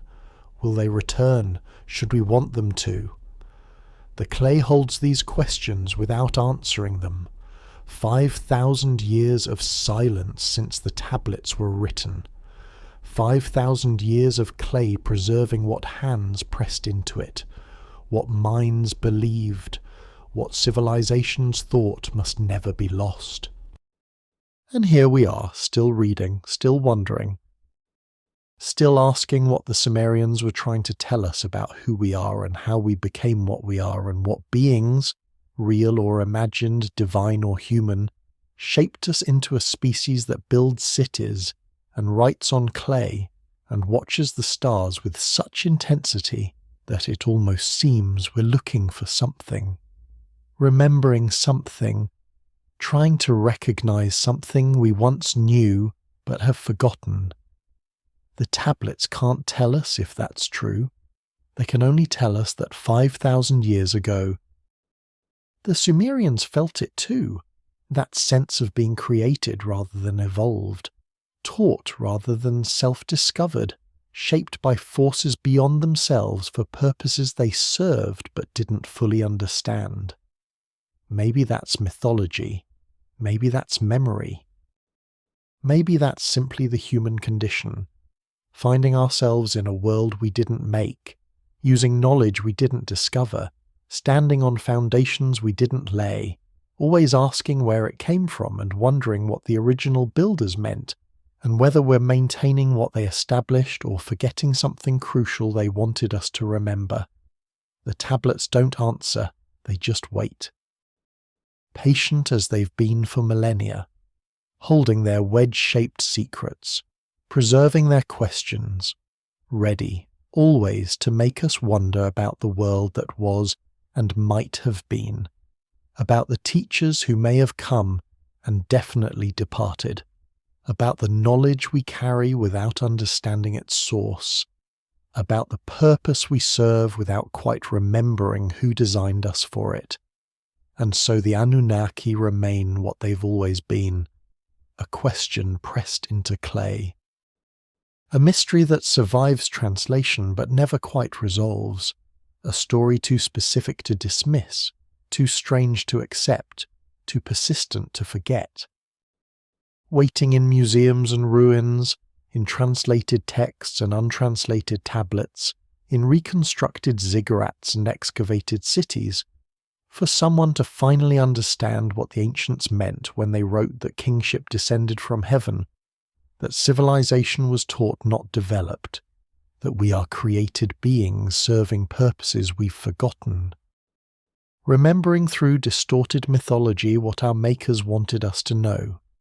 The night deepens, the tablets rest behind glass and underground, and somewhere between sleep and waking, between memory and myth, the question persists, what if they were trying to tell us something true? Not literally true, but true in some way we don't have concepts to properly name. True in the way dreams are true even when they're not factual. True in the way all stories about origins contain kernels of meaning, even when the details are impossible. What if civilization really did arrive rather than develop? Not from space, but from some convergence of circumstances we can't quite reconstruct. What if knowledge really did transfer from somewhere to somewhere else, in ways that seemed miraculous to those receiving it? What if the rapid development archaeology shows really did feel, to those experiencing it, like divine intervention rather than natural evolution? And what if the loss the texts describe, when heaven and earth separated, when the gods withdrew, when direct teaching ended, preserves real cultural trauma? The end of some golden age, some easier time, some period when knowledge flowed more freely and understanding came more readily, and the world made more sense than it does now.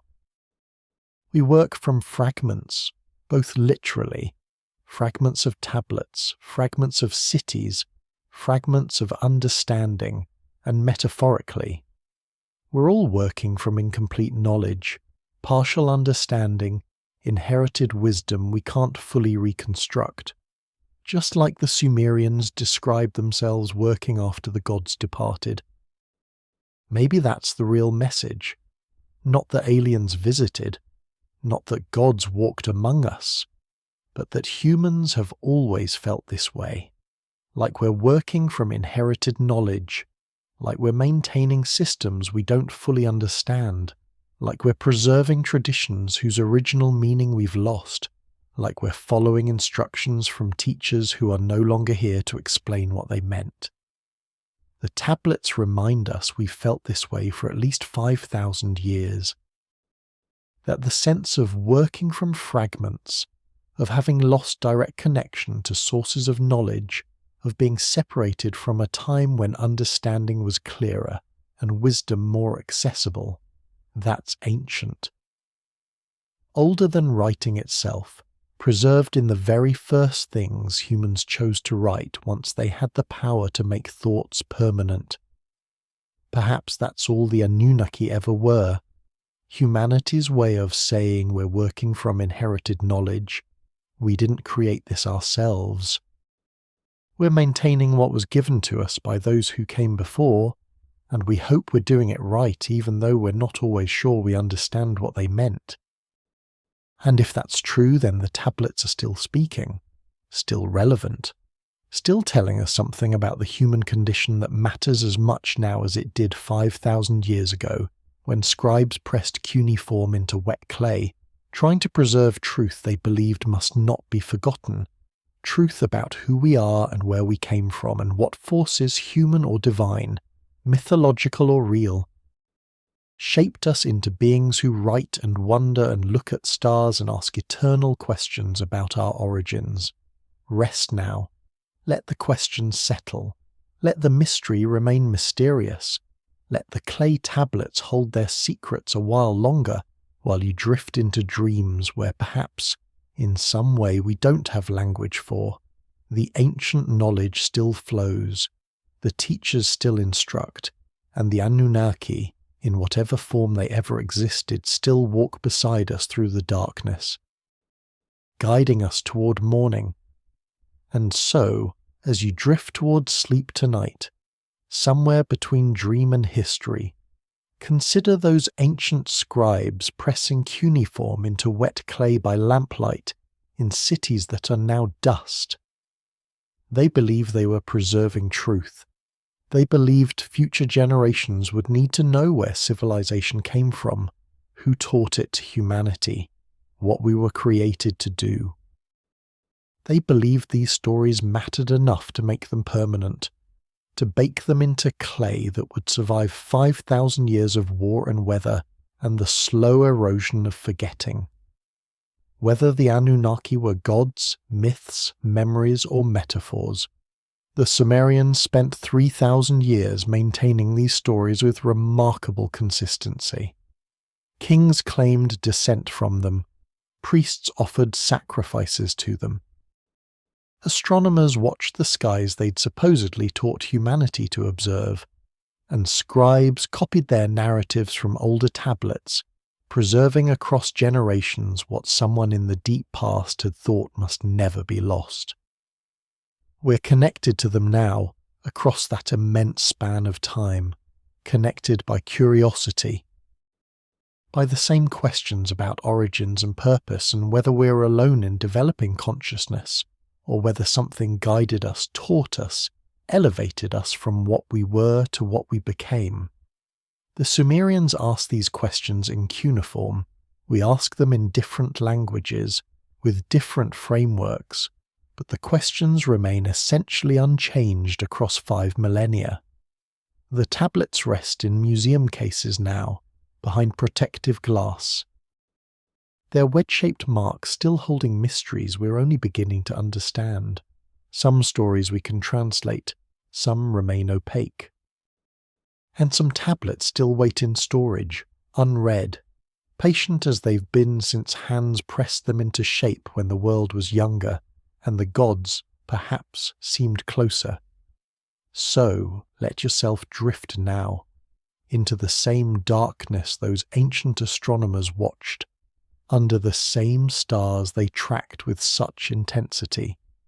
You're connected to them across time, part of the same human story of watching, wondering, and trying to understand the mysteries written in the heavens and buried in the earth.